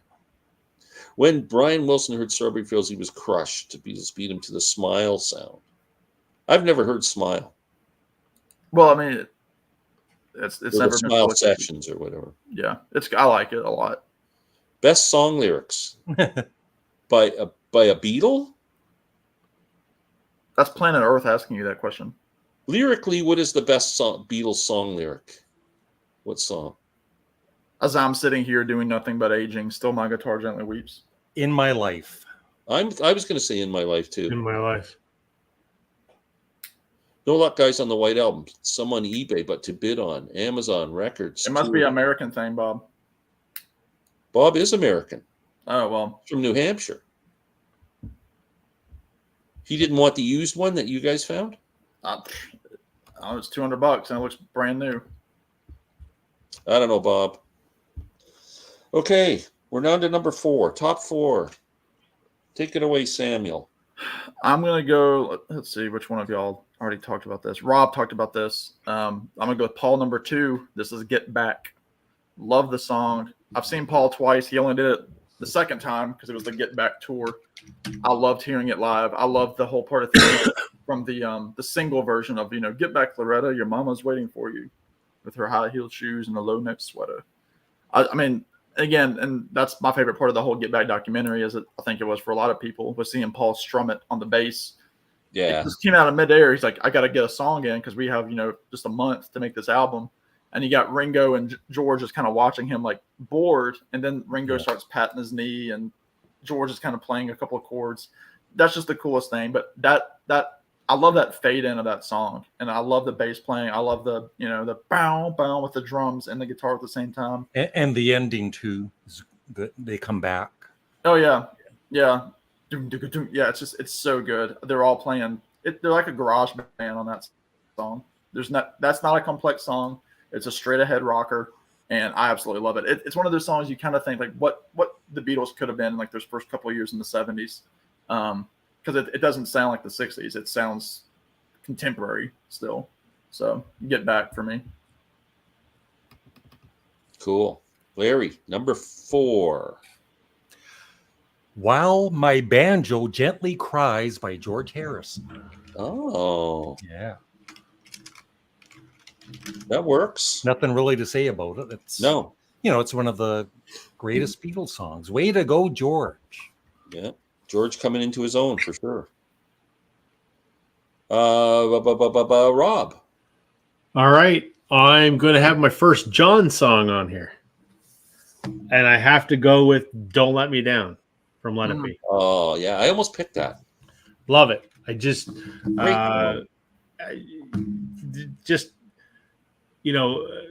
there's sort of feels like some raw emotion there. And I love that second verse where he's like, what's the lyric? I'm in love for the first time. Then? Yeah. Just the vocal on that line is just, I don't know. I love everything about that song. It is a great vocal performance. And one of the biggest mistakes in the Beatles' career was Don't Let Me Down wasn't on Let It Be.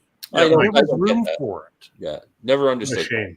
It could have been on there. And I love that they included it on Let It Be Naked. Yeah. For all the crap that they had on Let It Be, like those little Maggie May and all that little stupid stuff, they had room for it. Yeah, weird. Okay, my number 4 is Paul. My favorite Paul song of all time, For No One. Another beautiful lyric that might be one of my favorite. Beatle lyrics. But I just think that's just an incredible song. And once again, right, for whatever age he was then such a mature lyric. Yeah. Could have been 25. Yep. Yeah. And Ricky Lee Jones does an incredible cover of that song. If anybody's interested. Let's get caught up. I'm missing John. I'm skipping your comment because I don't want you to slam Yoko. This is a no Yoko slam zone. In My Life is so poignant. Yes, it is. Yes, best song lyrics by the Beatles. We already did that. Crazy, the song Don't Let Me Down wasn't on the album at that time. Absolutely. Well, because it was already on Hey Jude.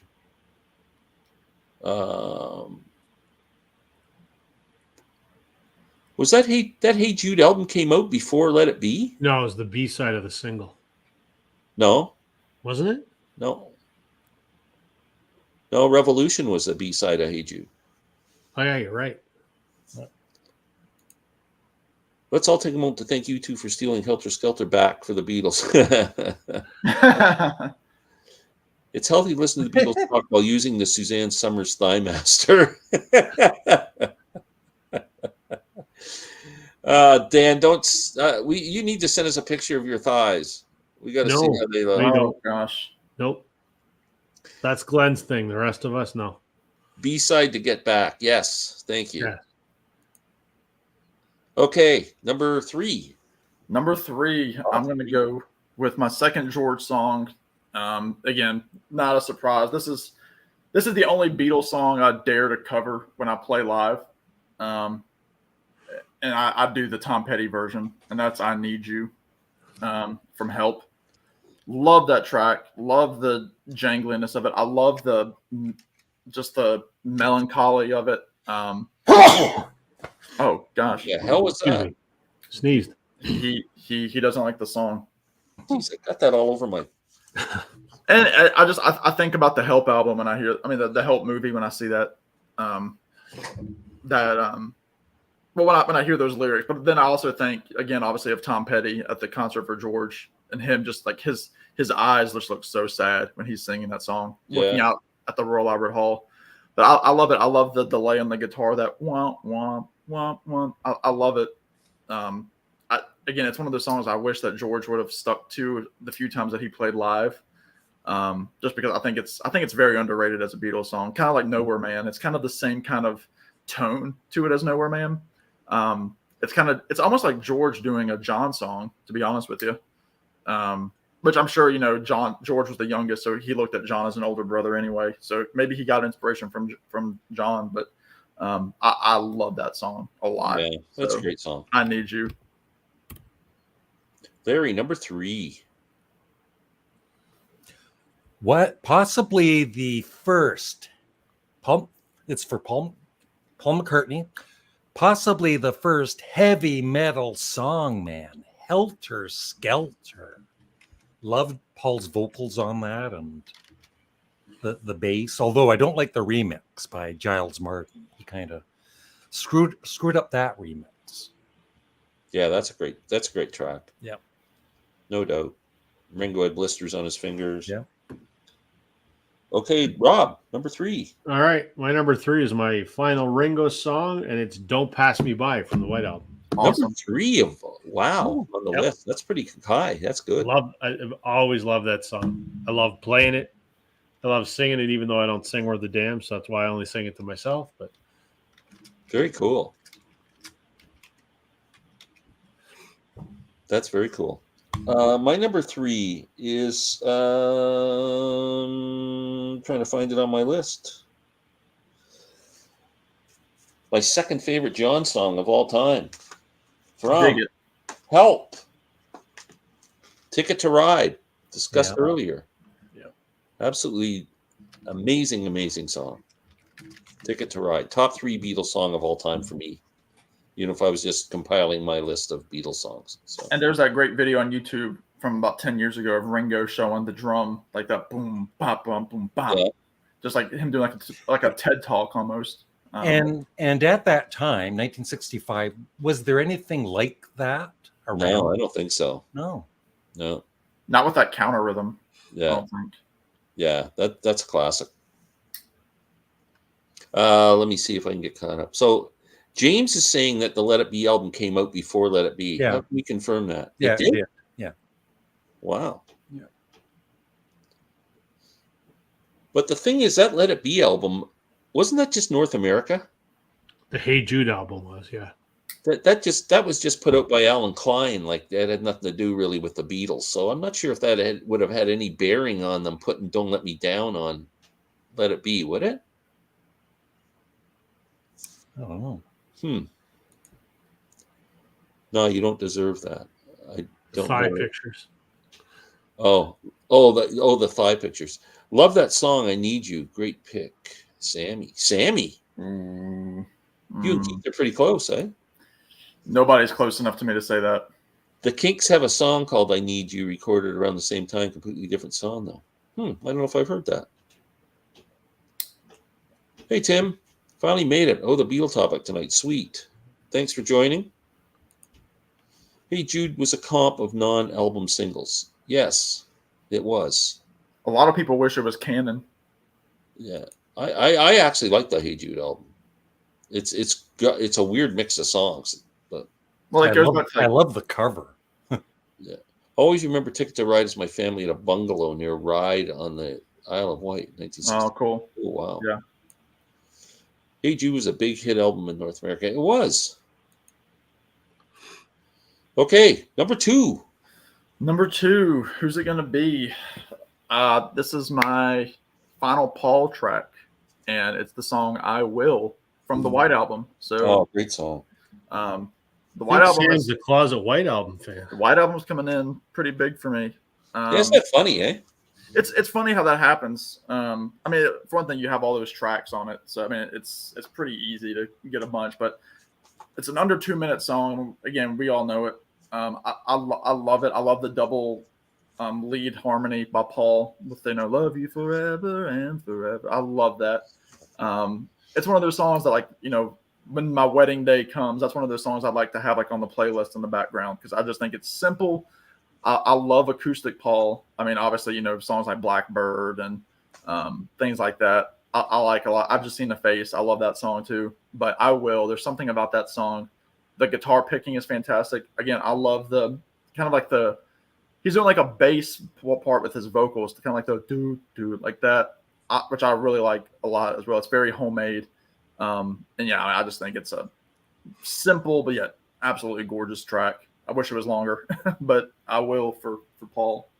So for Paul as a guitar, like for acoustic guitar, would you say he's just a good guitarist or very good? Average? No, if you listen to a song like, I mean, even like a song like Blackbird, for example, that's one of those songs that every guitarist plays, but he'll be the first to say it. He's like, well, every guitarist learns it wrong. And then when you see how he's playing it, it's just unbelievable how he comes up with some of those harmonics on the guitar.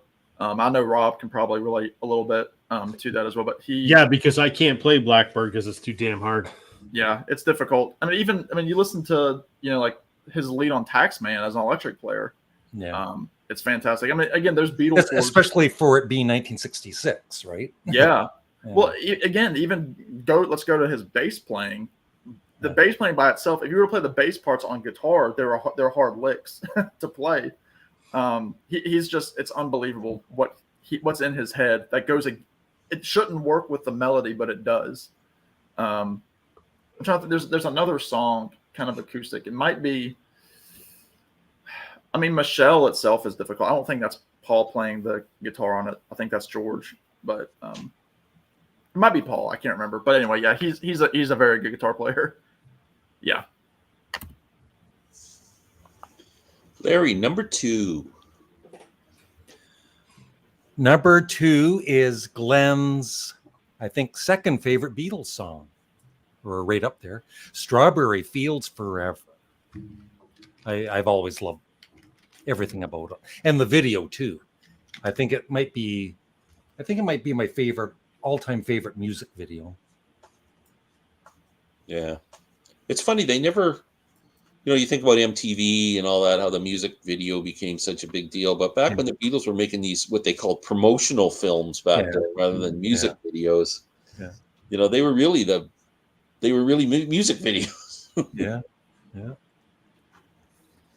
Rob, number 2. All right, my 1 and 2 are both John because he's my favorite. My second favorite Beatles song of all time, and my second favorite John song is "Yes It Is." Oh, The there we B go. side, There it is. the vocal in that, raw emotion in that song, just incredible. That is a great pick. I hope John Lennon is listening. My number 2, again, no one else is number 2. George is Within You Without You. I love that. Yeah. I just think it's one of the most beautiful songs ever written. I love the lyrics and the whole vibe of the song, and I love the sitar, and I love the tablas in it. The drumming in it is just, the percussion's just absolutely mesmerizing. Just an incredible track from George. Do you remember the very first time you heard that song, if you liked it or not? Loved it. Yeah. Loved it. Yeah, I just thought it was great. But I don't know, at that time, I was such a Beatles freak that I don't know if I think they could have just, farted on a record, and I probably would have thought it was great. They did. It's called Yesterday. Oh.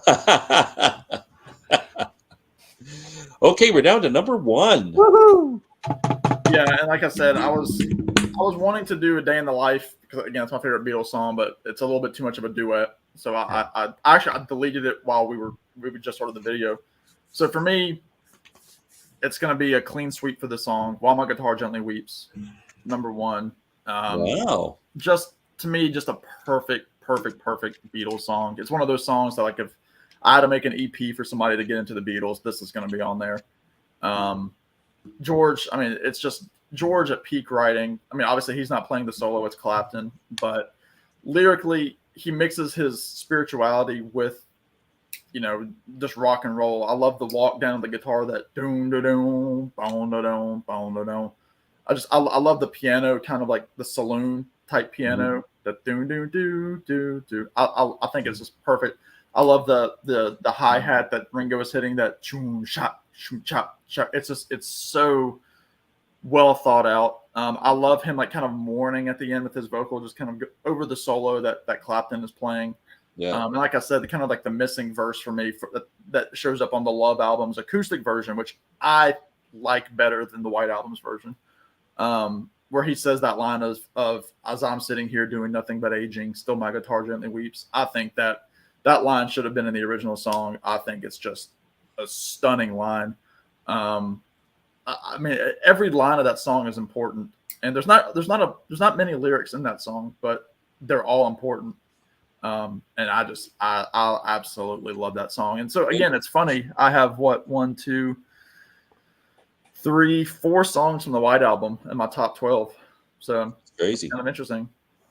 33% of my songs are from the White Album. No. So, Rob, you're number 1. No, Larry's next. Oh, Larry, sorry. Yeah, I'm next. Number 1, like Sam said, I was thinking of A Day in the Life, but it is kind of a Paul and John song. So I've chosen for John Lennon, Tomorrow Never Knows, my all-time second favorite song of all. Wow. Love it. Yeah. Great choice. So is that your absolute favorite Beatles song, Larry? Second favorite after A Day in the Life, yeah. Oh, wow. Yeah. Very cool. Okay, my number 1 is... What about me? Program, get to tell us your number 1. Old. Sorry. Jesus. All right. My favorite is one that no one would put anywhere near the top. It's always been my favorite Beatles song. It has this just killer guitar riff that every time I hear it, I'm like, yeah! And that is off the White Album. Everybody's Got Something to Hide Except for Me and My Monkey. Woo.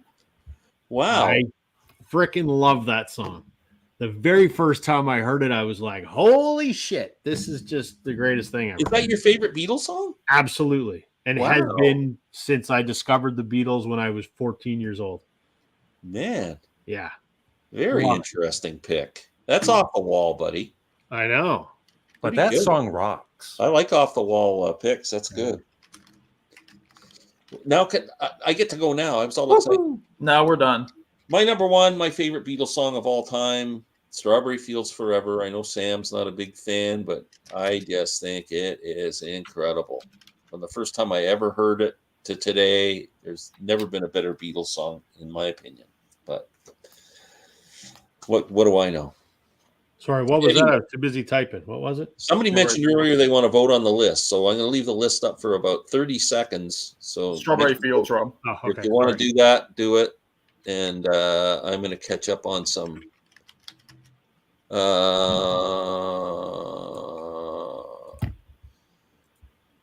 take 10 songs from the Beatles' entire career and make one killer album. Can you do it? No. Oh, I think you could. No. You could probably make I bet you could make 10 killer albums. You could draw names out of a hat and it would be amazing. Yeah. My top 10 Beatles songs wouldn't make a good album. George Martin, nobody's going to play a 7-minute song on the radio. John said they will if it's us. Yeah, it's true. Somebody mentioned that, DCM mentioned that, 30% of my songs are from my least favorite Beatles album, which isn't true, but he knows that. For me, the reason that Abbey Road is my favorite is because of how it's sequenced and how it flows together. Yeah. Like if I break that album up, like I don't need to hear "Come Together" again. I don't need to hear "Here Comes the Sun" again. But listening to it, "I Want You, She's So Heavy" is not one of my favorite Beatles songs, but it works in the sequencing of that album. And that's why it's so high up for me. So that's a good point, though. Tim picked "Hey Bulldog" because that's one of my favorites too. Love it. "I Need You" by the Kinks, a great rockin' song. It's one of their best. It influenced trust. What album is that on, Roy? The band Head East covered a Beatles song, "It's For You," that the Beatles never recorded. Really? "A Day in the Life," "Help," "Hey Bulldog," all great songs. Also, the Kinks song "See My Friend." Yeah, that sounds very much. You're right. The anthology version of "While My Guitar Gently Weeps" I like more than the White Album version. The Head East version of "It's For You" is a cover of the Three Dog Night version. Do you know it? I don't know this at all. No. It was also recorded by Cilla Black. Huh. I agree, Tim. It was a blast seeing these lists come together. Awesome. Oh, thanks. Thank you. It was all Larry's idea. Sam's songs are from his least favorite album, one from his favorite. Yeah. Hi, guys. Sam's a walking contradiction. Mm-hmm. Marcia joins us. Hey, Marcia. Marcia. No one picked the song about fornication monkeys. What's that? Why don't we do it in the road? I love that Why song. don't we do it in the road? I love that. Rob's list. Rob got Dan. Yeah, I got to vote. Hey, we should ask whose so list do they agree with the most? Rob's got a vote. He's the only one with a vote so far. I'm surprised. I love that song. "I Want You, She's So Heavy" too. I love it. I love that song. Strawberry Fields. Me too, James. Was it hard back then to pick which albums you were going to buy back in the 60s and 70s? No, because there weren't as many bands. Yeah. B-side to "Set Me Free." There was a ton of albums that kept coming out though. Like it was still like there was a lot. You had your pick of good records, that's for sure. Great list, fun watching. I agree with Glenn's list. Rob and I are tied for number one. Hey, FVA. You're supposed to say bonjour, Marcia. Okay, I'm taking the list down. Mom. Yay! Yay! We've got 13 minutes. Rob, I got to show you something. I went to Value Village today. They didn't have much on the shelf for CDs, but I found this, and you turned me on to this band, Toronto band, and this album, and I really liked it. And I thought, man, I should grab the CD for $3 when I see it. The White Horse. Oh, yeah. I bought that for $3 today. What do you think of it yet? Have you heard it yet? Oh yeah, I bought the album. I bought the vinyl. Oh, okay. Right, yeah, that's right. You did. Yeah. So I thought, oh, now I can throw it on my that's in fantastic. the car and listen to it. So good. Yeah, it is a good record. Yep. Yeah. That's a good find for $3. Yeah. I would have grabbed it for $3. The only thing I found there. Glenn got my vote. I'm winning 2-1. So that Stephen Oh, I Wilson, got another vote there. that Stephen Wilson album. So it's going to be a positive review, right? Very positive. Yeah. Fantastic. So first, I've listened to it twice, and so did you get more out of it the second time? Maybe. I mean, yeah, I guess. Yeah. But anyway, I did get this. Just in case anybody's looking, Stephen Wilson's new I really album don't care for that cover today on my doorstep, and I bought the album and the CD, and yeah, really, really good. There's a couple of songs at the end. They're kind of spoken word, and they're the ones I'm probably going. I wish maybe I would have sequenced that a bit differently and put those in the middle. And there's some songs in the middle that are so freaking amazing that would have made better ending songs. So I'm not sure if I had a complaint, I would say the sequencing. But as I listen, we'll see. When are you doing your review? Probably Friday, because I'm going to see Steve Hackett tomorrow night at Massey Hall. Yeah. So I'm going into the city early. We're going to hit some record stores, and I'm going. Remember to film the whole concert on your phone. Yeah, I love not watching a concert and just holding my phone up. When are you going to be in the city? I will be there tomorrow afternoon, probably by about 2:30. I'll be in the city too, but I'll probably be leaving around 2. Yeah, we're gonna hit Deja Vu Discs in Scarborough. Gonna go down to Sonic Boom. I was planning on going to a sports bar and watching the Jays game, but we're not going to do that now. We're not going to talk about that. Is Len going to go to the show too, Glenn? No, my nephew Jack and I. Oh, okay. Yeah. Didn't get much of a chance to see it. Well, Marcia, that's because you were sleeping or something. The show starts at 8. Larry, you were a fan of Sam Roberts. Never really heard him. I've never paid much attention to that guy either. Rob? He's okay. He's like he's a watered down version of Matt Mays, in my opinion. Top 12 Beatles covers. Would you do it? I think we've done it. Didn't we do that already? We've done best covers, because Rob went off the grid with his anthology picks. Cops Records too. Yeah, but I think I'm more into looking for CDs right now because I can't. I just got enough money going out of my pocket for vinyl coming up. My vinyl spending is going to go down because in the U.S. they just started back up. Student loans started back up today. And I haven't paid in 3 years. Oh no! Yeah, that'll suck. Yeah, because there was a big delay because of COVID for relief, and they've been trying to hold it off, and finally, a lot of people started today, it started October 1st, and so mine were due today. So I just put $300 toward my loans today. Start a Patreon, Sam. I need to, yeah, or GoFundMe or something. Yeah. I was actually debating going to see Steve Hackett tomorrow, but I chose to see Andy. I would love to see Andy Summers. It's too bad it's the same night. He's coming to Northern Virginia, to Wolf Trap near DC. I listened to Rain Dogs and Swordfish Rose today, Glenn. A few pops, probably static. Otherwise, they sound great. Oh, that's good. I'm glad because I'm hearing a lot of negative comments about the U.S. or the European pressings that are, I think, in the States. And we had a Canadian pressing, and they're quiet, man. Both those albums are so good. I got to get Frank's Wild Years, and Bone Machine comes out on Friday, I think. Bone Machine and Black Rider. I know you. Yeah, I don't care about Black Rider. I'm not a big fan of that album. I'll wait, and if it comes down in price, I'll buy it just to have it. But have you seen the current Big Brother and the Holding Company show? They're really good. Wow, who would be in Big Brother and the Holding Company? I don't think there's one living person. That's stupid. Wow. I guess it's kind of like more like a cover band, I guess. But if they do a good show, I mean, I actually got back from a concert. I was at Dr. Oh, Beck. Wow. The Royal Philharmonica. That would have been amazing. That was an early show, Marsha. That's a great venue, the Dr. Phillips Theater. And that's where I saw John Hyatt and Buddy Guy. Really nice place. Wow, Marsha, I'd love to hear about that. You need to do a review on that concert on your channel. What album that didn't come out you wish came out? For me, it's either Get Back or Lifehouse. Smile. 1,000%. Yeah, Lifehouse might be a tough mistake. Sam, you should busk at the liquor store for bucks. Nah. The closest, I mean, I've got one just down the road from me at a grocery store. The ABC store is next to it, and no, I wouldn't get a lot of traction. I think you should actually go and buy liquor for underage kids and sell it to them for double the price. That's a good idea. That's a smart idea. Yeah. That won't get me arrested. Has anyone heard the new Teenage Fan Club album, Nothing Lasts Forever? I don't really. I've never even heard that band before. Anybody familiar? Yeah.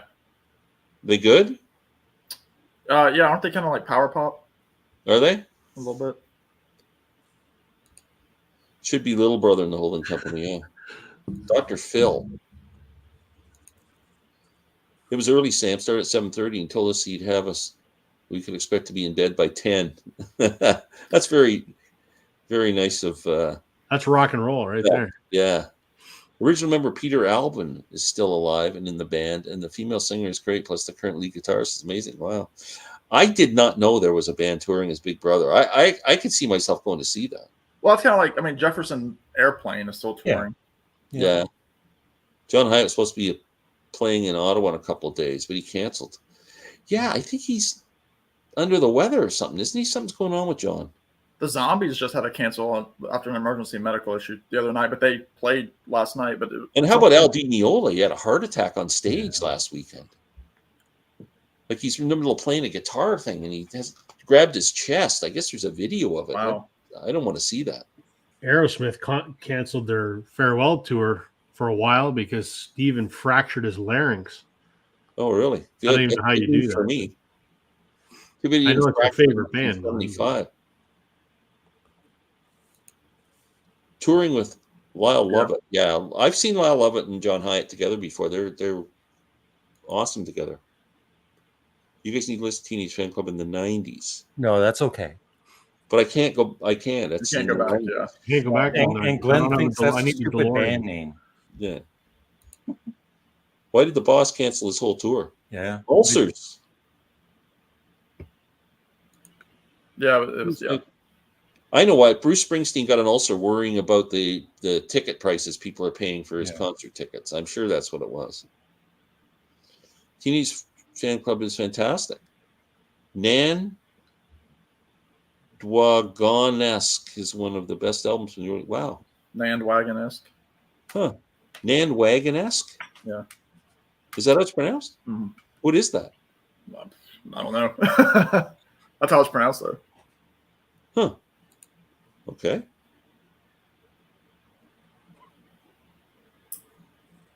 Wow. So what do you guys got coming up? Anything exciting?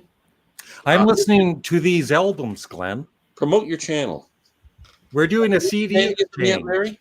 What's that? Have you listened to any of them yet? Yeah, I've listened to that. I haven't listened to this yet. Tears for Fears, The Chains, Mountain Climbing. I listened to today, and I liked it. And I haven't listened to this yet. Have you listened to anything yet, Glenn? Exchange yesterday. I don't have mine handy, but Larry gave me a Captain Beefheart, The Residents, The Undertones, Three Dog Night. Yep. And what am I missing? I don't know. Plot 2. ABBA. Have you listened to anything yet? No.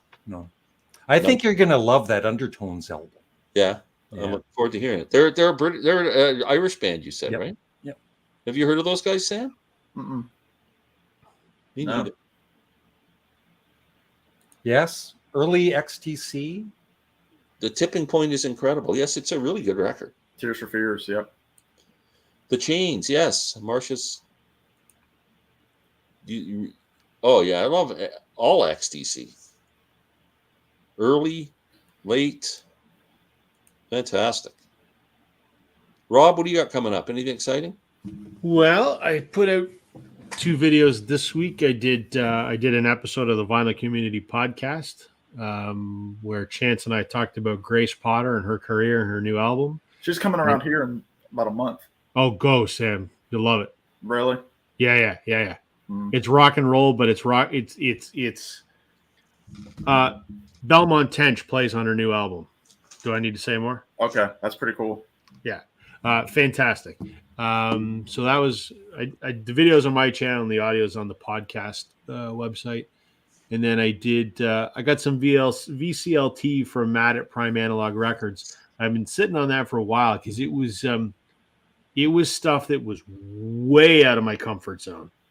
I'll have to watch the video to find out what it is, but I wanted to, rather than just give it a listen and say, I wanted to live with those albums for a while because they were so far out of my comfort zone. And it gave what I thought was a reasonably intelligent response. So that was kind of fun because it caused me to listen to stuff that I wouldn't normally listen to.